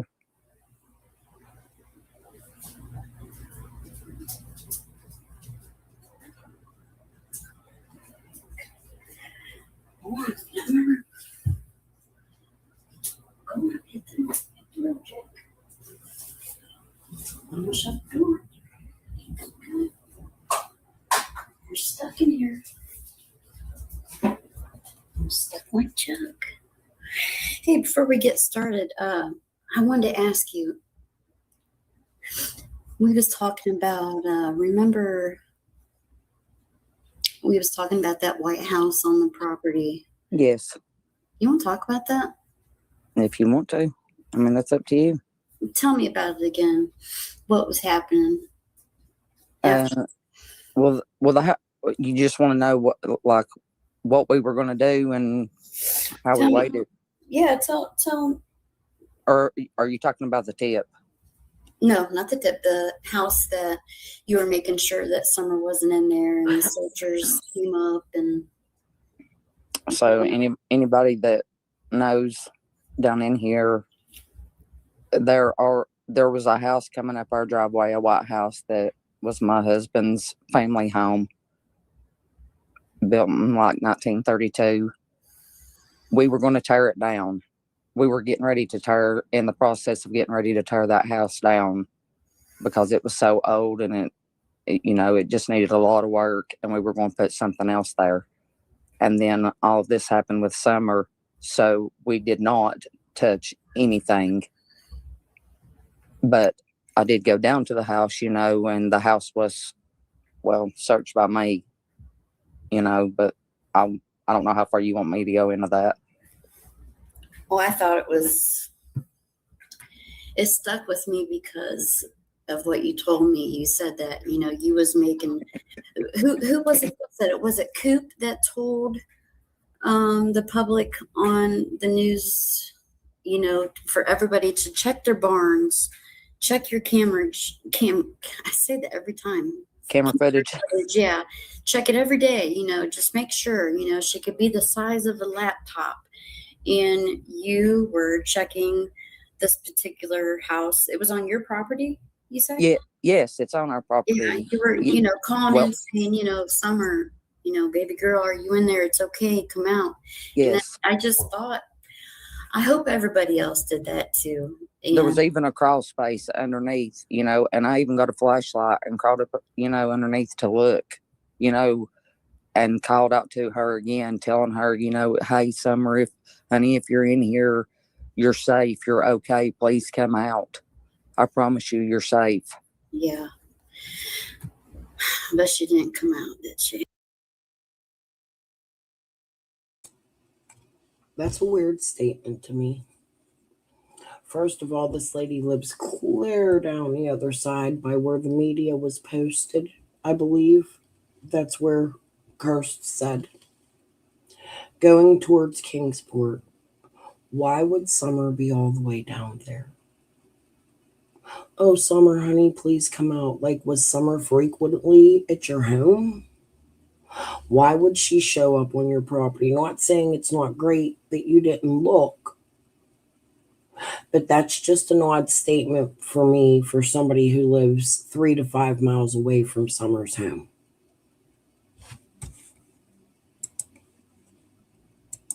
No, which I mean, to get in, for her to have been able to have gotten like actually into the house, she would have had to have broken a window or something like that. No, there was no like broken windows or anything like that. So in my head, I kept going, of course I did keep going back through the house just in case, because you never know with kids, Mm-hmm. and there was that crawl space, underneath the house that I kept going back to because I didn't know. I thought, well, has this little girl, that I didn't even know lived there, has she wandered out this far, which is really only 3 minutes away from my house.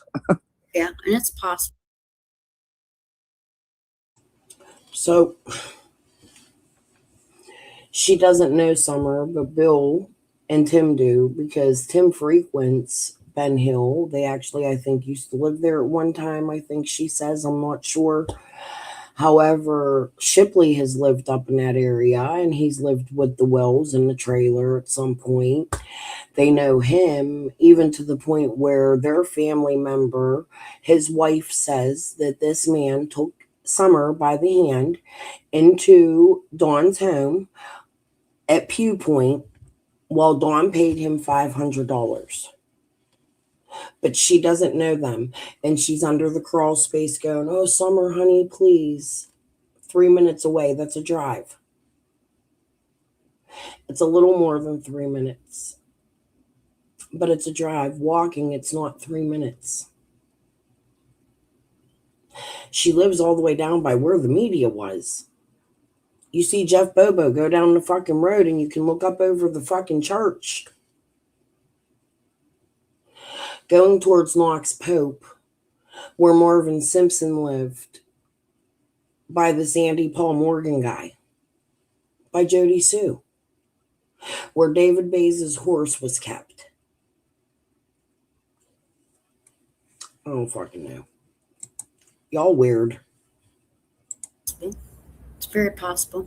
I think it's possible that she's within the coverage that they covered. I do too. I do believe they could have missed her only because of my own personal experience with my son. They missed him and he was right there in the open. They had a drone above him. They had searcher dogs down the road that were sniffing the sewers. They were telling the handlers, hey, I smell something right here. And if they were doing their job well enough, they should have known that those sewers go to a retainer pond right up the road. Right. And he was within feet of that. Those dogs were on it, but the handlers were not. Exactly. Yeah. So, all right. Let's just get on here. Is there anything else that you want to talk about before we read this? I'm just going to stick. You can go ahead there. I know. Feel put on the spot, don't you? It's not my thing to we do. talked about it, it's been going, it's 4.5 years, going on 5 years, and I've never been on here. I've never spoke about this. Well, I did turn in a tip, as I told you, a tip was turned in. Yeah. and law enforcement did come up here. I did talk to them personally, so, but I don't think that they ever took my tip seriously. Mm-hmm. Which is what we're about to talk about, correct? Correct. Okay. And there's some things that was said in this little interaction that makes me kind of look sideways. And one part of it goes another sideways left because I've heard, well, I'll talk about it when we get there. How about that? Okay. Gotcha. All right. So I think each clip is about 5 seconds. So, all right. So you are in the blue. Yes. All right. Let me get a quick drink and then you can just start whenever you want. Okay. I say, hey, who did you haul the motorcycle for from my driveway? Fred said, I don't know who he was.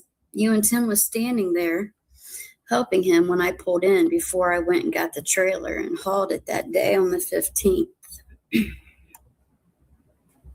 Go have to pull it on up on screen because I can't, me, I'm stupid. I'm here. I hit play. It'll go there in a minute. Here we go. All right, go ahead. Wait a minute. I think there's that's from the previous one that day. So go ahead. Okay, shit. Can you see it? Well, I'm trying to read it on my TV. I'm blind as a bat, just so you know. Does that help? It's not pulling up on my TV for some reason. My TV's being too slow. And I'm trying I'll read it until you figure it out.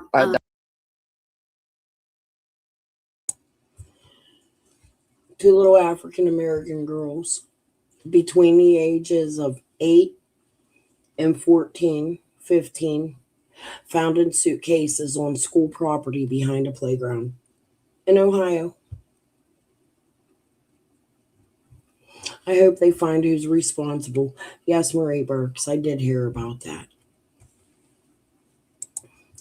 He told the story like he'd seen a sacrifice before. He had, but Dawn has also been out here in the resurrection.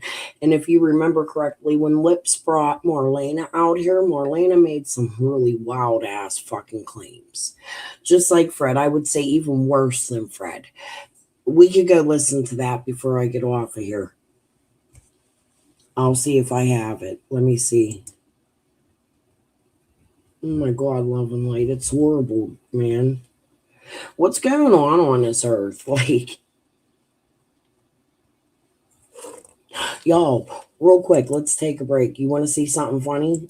I'll give you guys some funny news that could have been deadly, but turned out really good. Hold on. Let's take a break just for a minute.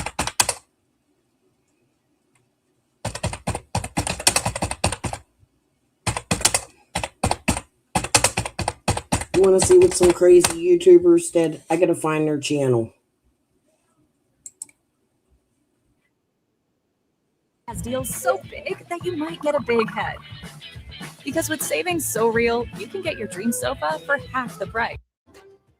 An investigation is underway after police say 2 people climbed a Pittsburgh skyscraper. They say a man and a woman made it to the top of the Gulf Tower. Thanks for joining us at 11. I'm Josh Taylor. No one got hurt in this incident, but a local lawyer says it's incredibly dangerous. KDKA's Ricky Sayer explains the risks and the charges they could face. 2 people were detained at the tower today, but it was yesterday that they were atop of it. A witness we spoke with said that they saw people on top of the building for at least 15 minutes, around 3 yesterday. They said at first they thought they were looking at a mannequin. 582 feet up, a man and woman saw Pittsburgh from a vantage point few have seen, for good reason. They're braver than me. The thrill seekers took selfies, the man wearing a Penguins jersey. I think it's just having some fun, Nice day yesterday. But it's no joke. I would never do that. According to defense attorney David J. Schrager, there are potential crimes. Police haven't specified the charges the 2 will face, just saying that they were detained and that police are in touch with the DA. So it's an interesting question. I think that the most obvious one is some type of trespass charge.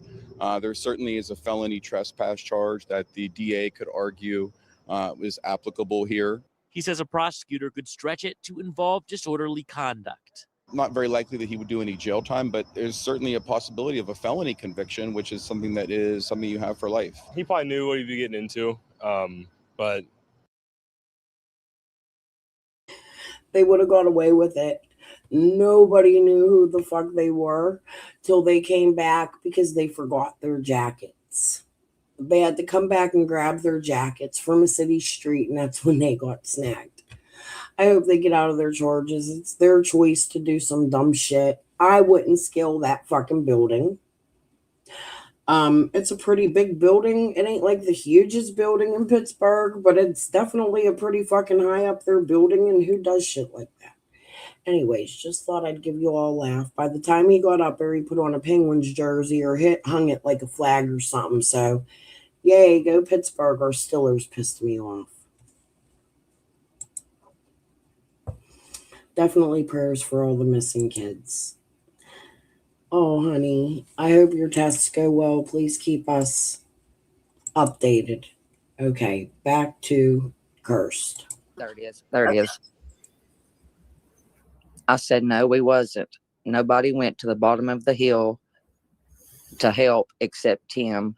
And I know if Tim had been standing there, you wouldn't have even stopped. I wasn't down there at all. Okay, now I want to clarify what we're talking about here is this is a situation where Fred has told everyone that he left Ben Hill that day and he went to Glenda's, and as he was coming out of Glenda's, the Shipley's driveway is past Light Hollow Road. He said he's seen a broke down bike. So he wanted to be a good Samaritan and he pulled over. And this is his story that he ended up saying, hey, I'm in a hurry, but I'll take the time. I'll go back to the house. I'll get a trailer and I'll haul your bike for you. And you heard it in the other two clips that I played where he says that they stopped at Zoomer's because the Lexus had to get gas. They took that bike to West Side and then he came back and got gas at Zoomer's. And did some other business with his friends at Jamie's, and he used drugs. I don't know what he did that day. He just said, he used. And then, am I missing anything? For some reason, it seems like he has said since they also went to the dollar store that day. So that's neither here or there. And then they ended up coming home. And if you've seen Jody's helicopter video, she says that he had not broke up the traffic yet. And if you listen to the what's that app called that played the not dispatch. Like I said, Jody, also in the past, I don't know if it's still up, and I'm not going to go look right now, has actually posted a picture of Fred's truck coming through the barricade with a trailer on it.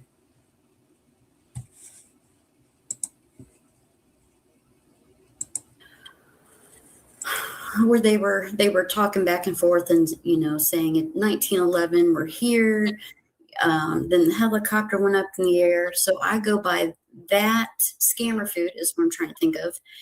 And the time that the sun was setting that day, I come up with about 10 till 9 is when she took that video. So give or take, you'd have to ask her. But so I'd say Fred got home around 9 that night.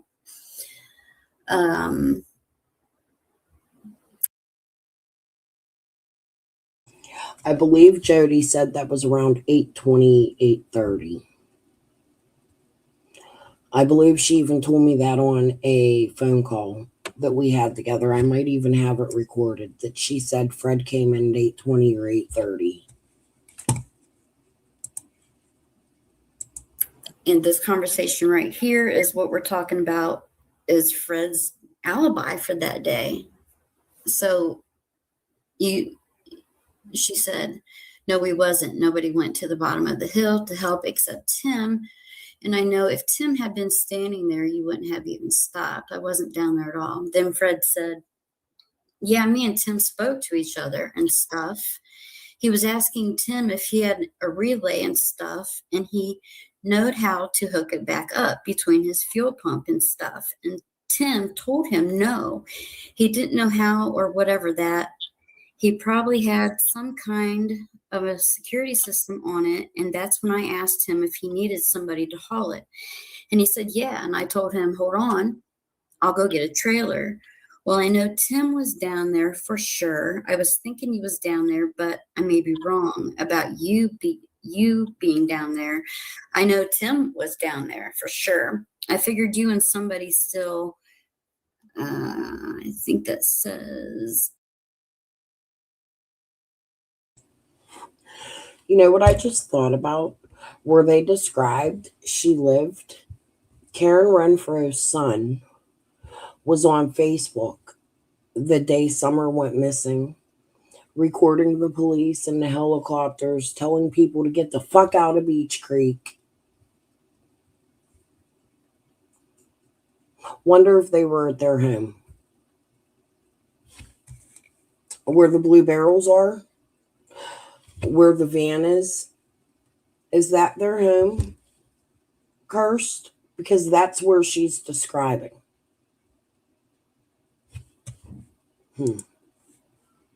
Hold on.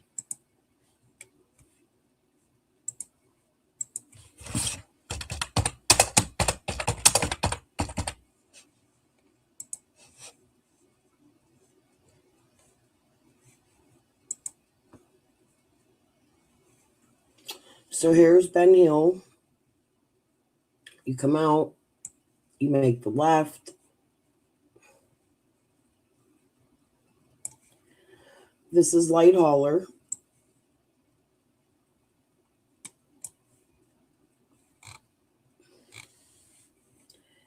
Hold on.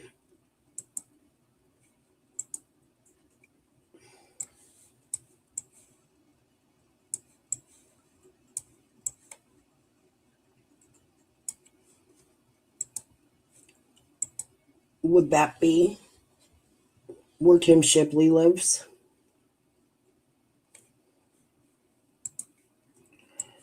Your blue barrel bullshit.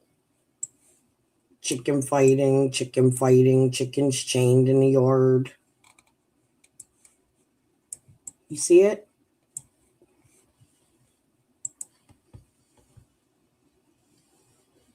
Curious, is this Tim Shipley's house today? The day Summer went missing? Or is it a neighbor?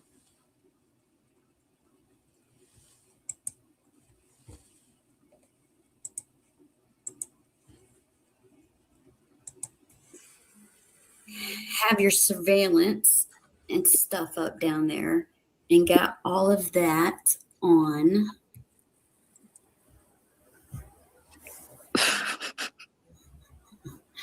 What are you giggling about? Okay. Just waiting for the next part. You think he could have had something to do with Summer going missing? Do you have surveillance of that day? You mean like that house I just showed, Cursed? Opposite side.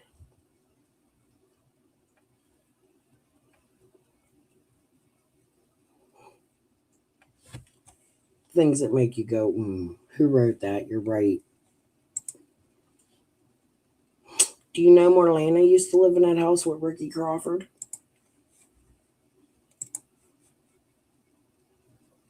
I think Renfro lived there at one time too. I seen. Don't quote me on that. If so, turn it into TBI.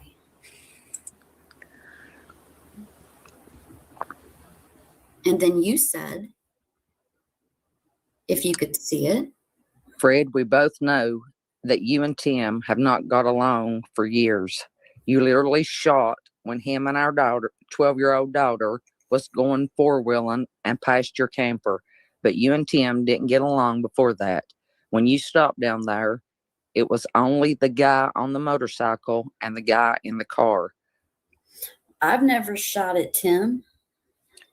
That's why I'm asking you. The motorcycle was stolen from Kingsport, took to Ben Hill Road. The guy found the bike and went and took it back from Ben Hill Road. I can't say that because it's underneath the And it says, and you lived on Ben Hill Road. Makes no sense. Yes. Then Fred says, all I want to know is, do you have surveillance? I can't see behind the arrow. Surveillance of, I think it says that day, because I see a T and then an AY on that bike, and then that gold Lexus. Yeah, And, that's what it says. okay, I would prefer you not say if you do or don't have surveillance. Okay. It doesn't matter to the public. That is your business. All right. Also, when Brandon Lawson was walking with JLR past that area of Beach Creek, he mentioned the chicken fighting and them people. I don't know that he said Shipley, but he started talking about, hey, you know about rooster fighting or cock fighting or whatever. Funny. Fred said, all I want to do is, okay. And then he says, if so, I think it's crucial in Summer's case. We can put our differences aside for Summer.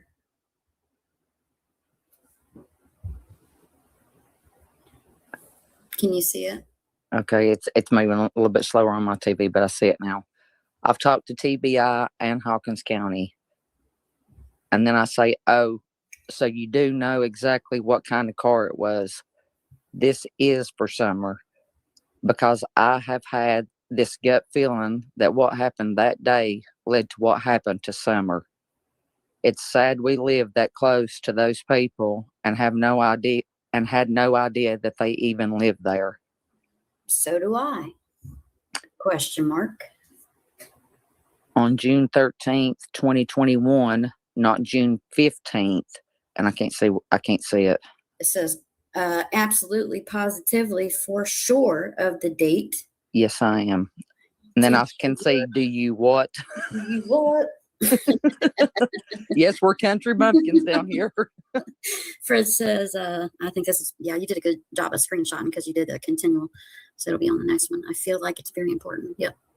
Fred said, I feel like it's very important in Summer's case. I feel like it may be a revenge. And you hear this word revenge. Ziggy spoke of revenge. And I think that's where 6 Up, when she heard the word revenge and she knew what was going on down at Blend and Steve's, they had some business going on down there. I think that she took it as Zig and Fred were trying to get revenge on them, and therefore what happened with them happened. I think 100% is where that mix-up came from. Okay. Why is anything that happens on Lighthauler Road 6 Up's business? Why is she so deeply intertwined with a Glenda Head, with a Brandon Clark, with a Karen Elliott, a Karen Renfro, a Nana for Life, an Andy Bernard?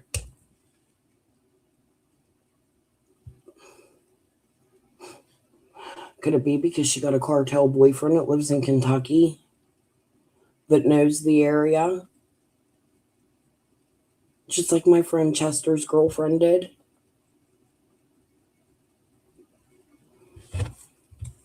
Y'all dumb. If we can see it, the feds can see it. Give it time. Summer will get answers. I have hope. Okay, so Fred said, did you turn in the footage of that? Please say you did. What I was saying, I hope you turn the footage into that. I feel it's like it's crucial to Summer's case.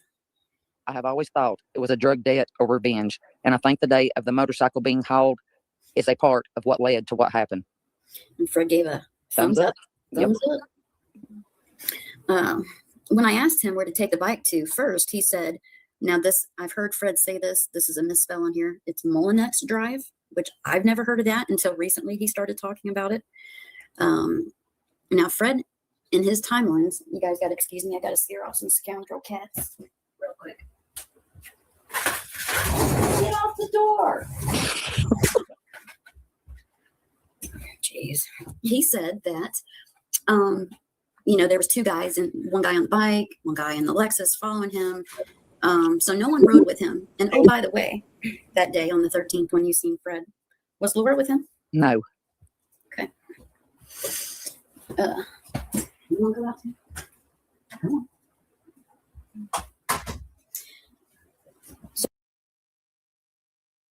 So Laura's not with him. That's curious, considering Laura had said that she went with Fred to the junkyard and they stopped at Jamie's, and I believe that's where this bike was going. However, I also believe this wasn't the 15th. I believe it might be what led to the 15th, a stolen bike. What kind of bike? Was it a Harley? Like an expensive bike? Did you steal some Hells Angels bike or something? Like, y'all really need to think about that shit. Was it a bike from a biker gang? Like, who's the guy that you stole the bike from? Fred? Dawn?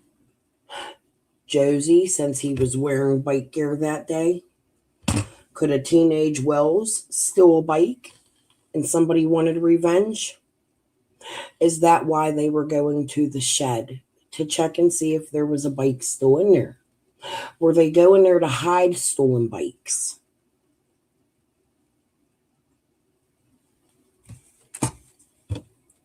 Just some things to think about. So by Fred's timeline, what he has told us, no one was with him in his truck to talk to back and forth about what this is right here. He says, when I asked him where to take the bike to, first he said Molinex Drive. I told him I didn't know where Molinex Drive. This does say Monique's, but I believe it's supposed to be Molinex. Yeah. He was talking to Tex, which you'll find out later. And he said, well, can you take it to West Side Inn? I said, sure. Molinex Drive. I'm using speech to text, so I'm sorry about some of the misspelled shit. And on the way to West Side Inn, he talked about he had traded that. Let me wait till I get there.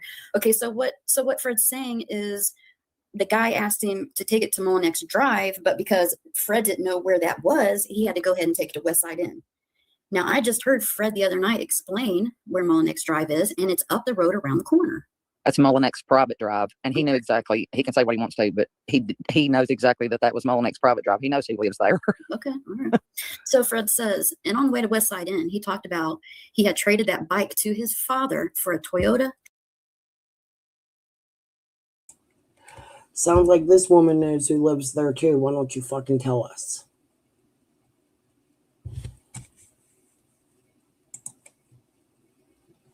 Truck. And his father supposed to live in. Now this is Duffield. I don't know what he meant. Duffield is in Virginia. Okay, all right.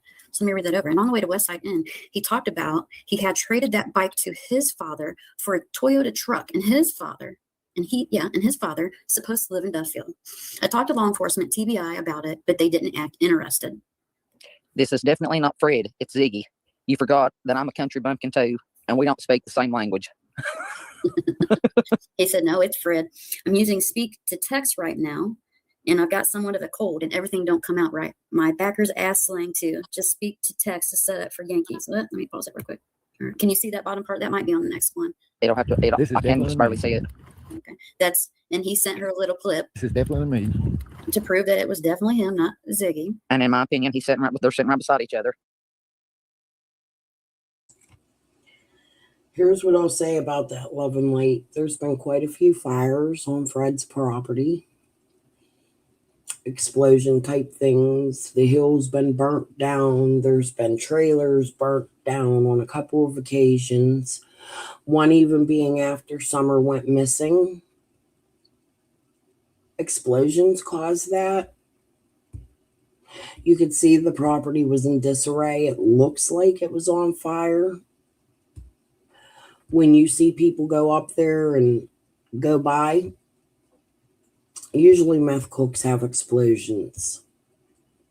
Now, Karen Elliott will blame other people and Fred will blame other people for setting their shit on fire, but who's going to fucking tell on themselves? I think it's very possible that Fred was a cook. speculation, allegedly. That's only in my opinion. I don't know. I wasn't there. I'm going to have to share that opinion because I've read this several times and I've seen how Fred talks to other people. And That's why I think, yeah, I don't think it was him. I don't think it was him. Do you?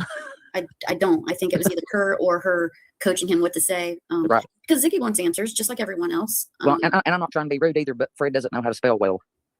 I've noticed that. Yeah. Mm-hmm. I mean, I'm not trying to be mean at all. You know what I'm saying? I'm just saying, yeah. You know, you can tell the difference. Yeah. Are we where we're supposed to be here? Yes. Oh. Hold on. I just don't know. Okay. Go ahead. West Side Inn, one of the best known drugs. Well, it's supposed to be one of the best known drug places and anything else places. Red flag, dude. So where else can I drop your bike is what I would have said. But I don't know what happened. I can't see any. Oh. But I was clean at the time and you wasn't. Right. Nothing toward your recovery because I have been there. And even though we don't get along, good luck with that. And while I'm thinking about it, see, little points like this, I forget. And I'm going to mark that right there. Now, when Six went to Tennessee and met some friends, she spoke to Brandon Clark. And Brandon Clark is who supposedly owned the second bike that he brought home that evening. And as of right now, Brandon is saying also that his bike was hauled on the 13th, not the 15th. I wasn't there. I can't say it didn't happen, but Fred brought someone's bike home that night. So, you know, could Brandon be wrong as well? I don't know. The many people that I've spoken.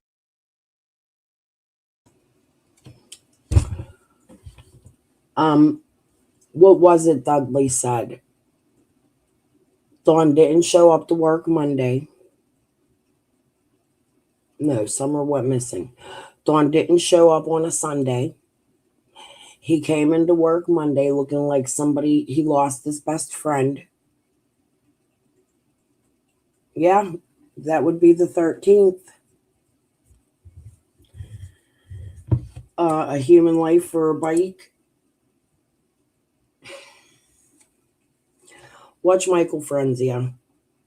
I showed him the other day. He does some really good interviews with Hell's Angels. I believe they would kill over a bike. Just an opinion. If it's an expensive Harley. They love their bikes. It's their life. No. I don't believe Dudley, and I believe Dudley is also involved with these people since his brother and his father have been arrested with them. Jason Arnold had altercations with them. There's criminal records with them. No, I don't believe a fucking thing Dudley says. I think there's more to the story with Dudley. I don't know what kind of bike it was. They never said. I think they should. That can make a difference. Was it a dirt bike? Was it a Harley? Was it a built bike? Was it a Kawasaki? Was it a Ninja? Like, what the fuck kind of bike was it? A street bike? To law enforcement didn't talk to him. I think I don't even know that I have spoke to anyone who actually got questioned, which is really sad. It is sad. Yeah. Fred says, but see, when I came out through there, when they was there, I thought it was, is it Junior or JR? Well, I wasn't quite sure what he was saying, which you will see in the next message, because there is a Junior and a JR. Okay. Well, it's. But he was talking. It ends up he was talking about JR a lot. I was gonna say JR because if he said Junior and he's speaking, then it would have picked up Junior, not JR. Okay. But see, when I came out through there, when they was there, I thought it was JR Light that was standing there because he favored JR a lot. That's one reason I stopped to help, see if he needed help, because I thought that was Juanita's car he was driving. And then I say, you thought Junior Light was riding a motorcycle because Junior Light was an older man, and I thought that's what he was saying. Mm-hmm. I don't know about Junior riding no bike. Let's see if this is on the next one. No, I was talking.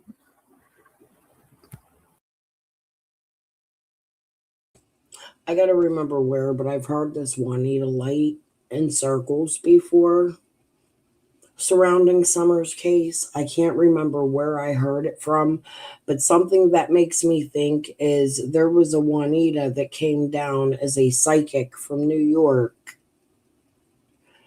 to Ben Hill, and Jody Sue and them were attacking her. Could it be they said the name Juanita and then changed it to the psychic, but it was actually somebody from Light Hollow Road? Interesting. However, Junior Lights all giggled up. He was in a really bad car accident and he couldn't have been riding a dirt bike. That's what they're going to tell you. So what I'm going to do is fast forward it a little bit because I'm going to put it on 2-speed till we get through that part. Because I got to try to speed this up a little bit. I've already been on my 2 hours. Yeah, right here. No, I was talking about the boy that was driving the car that was there with that boy that was on that bike. I thought he looked like JR is the reason I stopped. I can't say anything. So you said, are you talking about JR or Junior? He says, Juanita's son, JR, the one that was in a bad wreck. I was like, when I see it, that boy, I was like, how in the hell is that JR? It looks just like him, but ain't he still in bad shape? There's what I was telling Laura. But I'm not saying it's JR that was driving that car. I was just saying that it favored JR a lot and almost could pass for his twin. You have to go up a little bit. It'll be on the next one. And you know who he's talking about, correct? Yes, I Why do. he was kind of blown away, why he would even think Yes. for a second, because why? I mean, he was in a very, very, very bad car wreck, and he has to have 24/7 care. Okay, so it was Before summer, way before summer went missing. Yeah. So does Fred know that man very well? To your knowledge? I mean, I would say yes because of. I don't want to talk bad about him, because of his family or anything. He was in the same shape that a lot of us have been in. I'll say that. Okay. So I say Fred. Yep. Go ahead. He had a very bad wreck on Beach Creek at the bottom of Bob Dykes Road way before that, and has to be taken care of 24/7. That makes no sense. Yeah, that's what I know. That's why it confused me when I seen him. I thought, how in the hell is it him and him bad shape? But that boy favored him so much is all I was saying. But yeah, I knew you had that bad wreck and stuff, and I was trying to figure out how in the hell that I was seeing that boy and thinking it was JR because he looked so much alike. And then Lexus, he was driving favored Juanita's car at that time, but just a little different shade of color. You said you stopped because you thought it was him. Yeah, I thought it was him, but I was at the same time, I was trying to figure out how could it be him after that wreck, I'll have to wait because I can't see anything. Okay.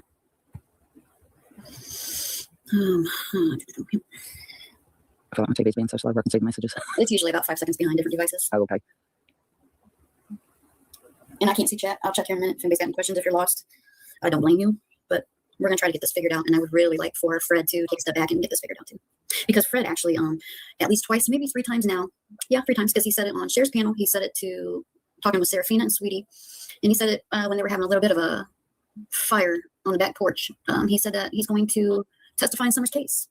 And then he proceeded to go on and say that it's going to be in a different county. And Ziggy was kind of like, yeah, I wonder why. And which made me think, you guys are husband and wife. You don't talk about this. I mean, your husband's going to allegedly testify in Summer's case, and you guys are 24/7 Summer, but yet you don't know the details of him supposedly testifying in her case. Yeah. Okay. So I think we're on you. I need to know why you are saying it was the day Summer went missing when you hauled the bike at the bottom of my driveway. Excuse me. That really eats at me. I've had so many questions. All of you from our area, and so many of you all are suspects in this missing little girl's case. I was pretty sure it was on the 15th that happened. I could have been wrong, but I was pretty certain it was on the 15th. Because when I came back in from hauling that bike, I hauled Brandon Clark's bike back into Ben Hill. Had it on a trailer when they had a hauler shut down. So do you have it on surveillance? It was on the 13th.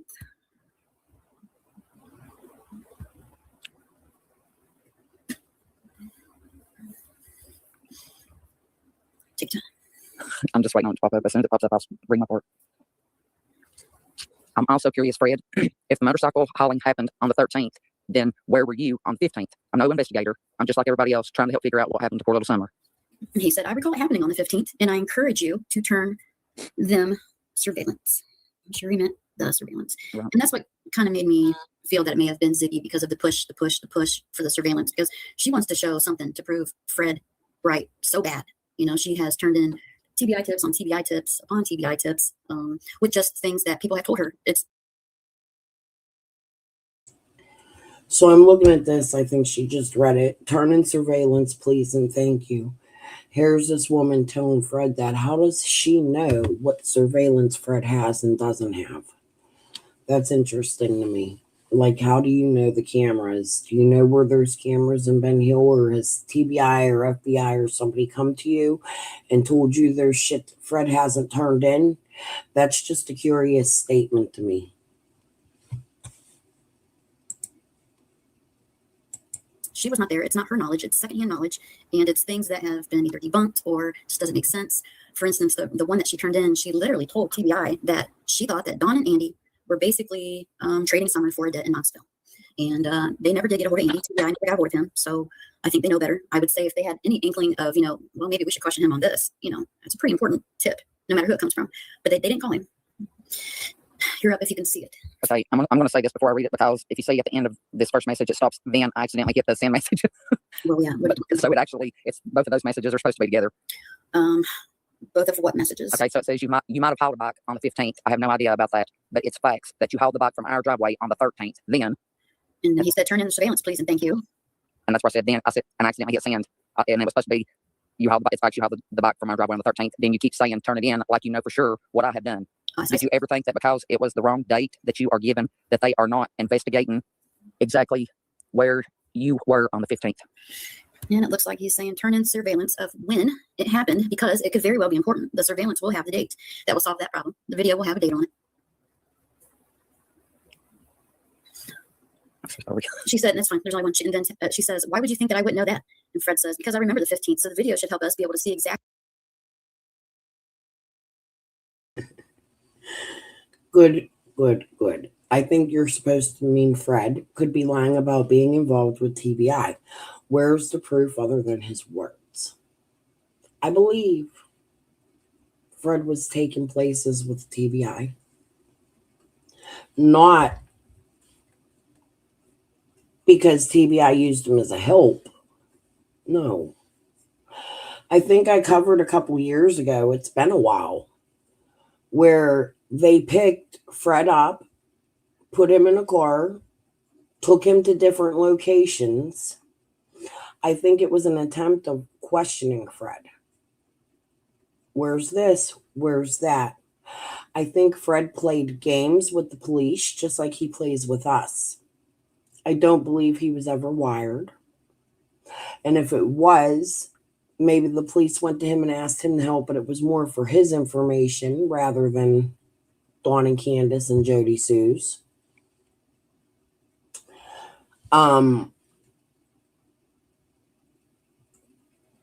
I just don't believe they used Fred as an asset. I think they were questioning Fred. I think they looked at Fred as a suspect very early on. And that's why they went straight to Fred's house. And that's why Ben Hill seen the most action at Fred's house. Let's not forget, Fred has stated and definitely stated it was cadaver dogs to me in a chat, not scent dogs that hit on his driveway. That's reason enough for the feds, the TBI, Hawkins County, to look directly at Fred and his family. Add in the Van Hill search. Fred and his family, right? I think Fred's a compulsive liar too. I think there's a whole lot of people from Ben Hill with their lives on the line. I think that breaking Summers' case could break a lot of other crimes in the area. Actually, all over the United States, in my opinion. I think it's a hub. I'm speculating. Allegedly. I'm an opinion channel. Based on my research, based on things like Ziggy and Fred have said. 6 Up Karen Elliott, based on the messages that I've had with people, the conversations I've had, the stolen credit card from Dawn's family, the inclusion of Chase 423, those who surround the PIs who have played, in my opinion, games. I don't think they're good people. I don't think they offered their service for free and stayed for 5 years with all of the hate towards them because they wanted to. I think Cher's right. I don't trust anybody, and I'm not a Cher fan. However, I do think Cher's right to look into Tim Mullen. I do think that Ziggy came out here as a handler to shut Fred the fuck up about shit around there because Fred's a big fucking mouth. And I think you're looking at the cleanup crew on YouTube. I also think Nana for Life is a part of that. And Ryan. Or Ryan and people like Lean on Me are out here to make documentaries off the pain and hurt of people and got themselves really involved with bad people. Because Summer's case is a real crime. And she is really a missing child. She's not a Netflix series. She's not a docu-series. She's not a movie. She's not a TV show. Hell, the parents can't even go to Good Morning America or CNN or Fox to put her fucking picture out there. They got to go to Dr. Phil, the Jewish doctor from Utah, right? With a Tim Mullen. And then they got to stop in Utah on the way home.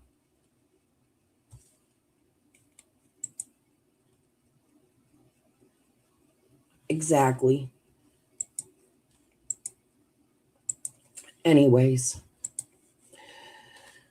let's continue. We still got like an hour of this left. I might actually end it soon and come back in an hour or so because I gotta pee and I'm hungry and grandbabies are downstairs. They keep trying to come in my room and my son keeps yelling at them to go downstairs and I feel bad, so I want to let them roam a little bit. I don't like being on here real long because I do got a large family and a large home and they come up here to play. And we do a pretty decent job of keeping the kids downstairs. I don't think they should be in the room when I cover this shit. However, they do bust in and they do say hi to you guys sometimes. I love my grandbabies. Okay, so let's continue this for about another 15 minutes and then I'm going to come back in probably about 2 or 3 hours. Exactly.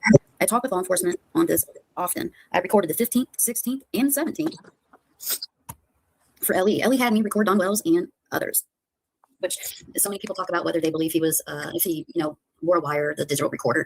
I'll tell you, I'm in the gray on that one because I definitely don't think he was wired up. I think if he did anything, it was with his phone for either one, his own protection because he felt that he was about to get set up, and I don't blame him.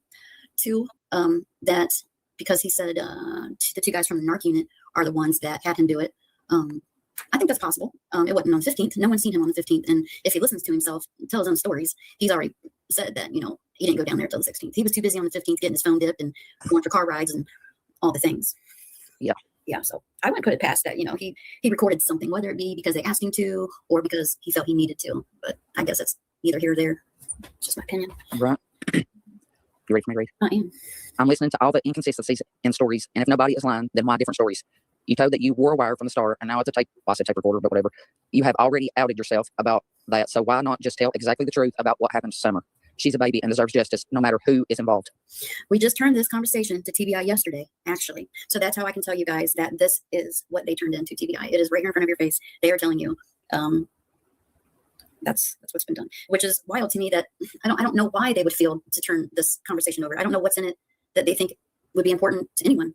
I mean, if he has already told law enforcement what he thinks he did on the 15th, and they spoke about this previously when Jason Jensen, the PI, came out, and I don't believe anything about that man. That's my opinion. I'm not going to push it on anyone, but if you take the time to read his Facebook page, I think that the man is all about clout. He chases high-profile cases.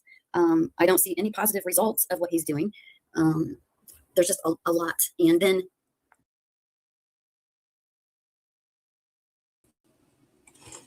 I'm going to skip over the Jason Jensen shit for right now because you all know that I've covered that and I have my own opinions about Jason Jensen. I believe he was hired by Chris McDonough or somebody in that era over there. Jody Sue has double checked it and found it and reported on it as well. But Jason Jensen and Moselle, the handwriting specialist, have worked together in the Nirvana Kurt Cobain case. As well as other cases. They are very good friends. And just like Moselle, she's connected to the Cold Case Foundation and, all that. Listen, I don't fucking put anything past anything, Marie Burks. That Epstein shit is crazy.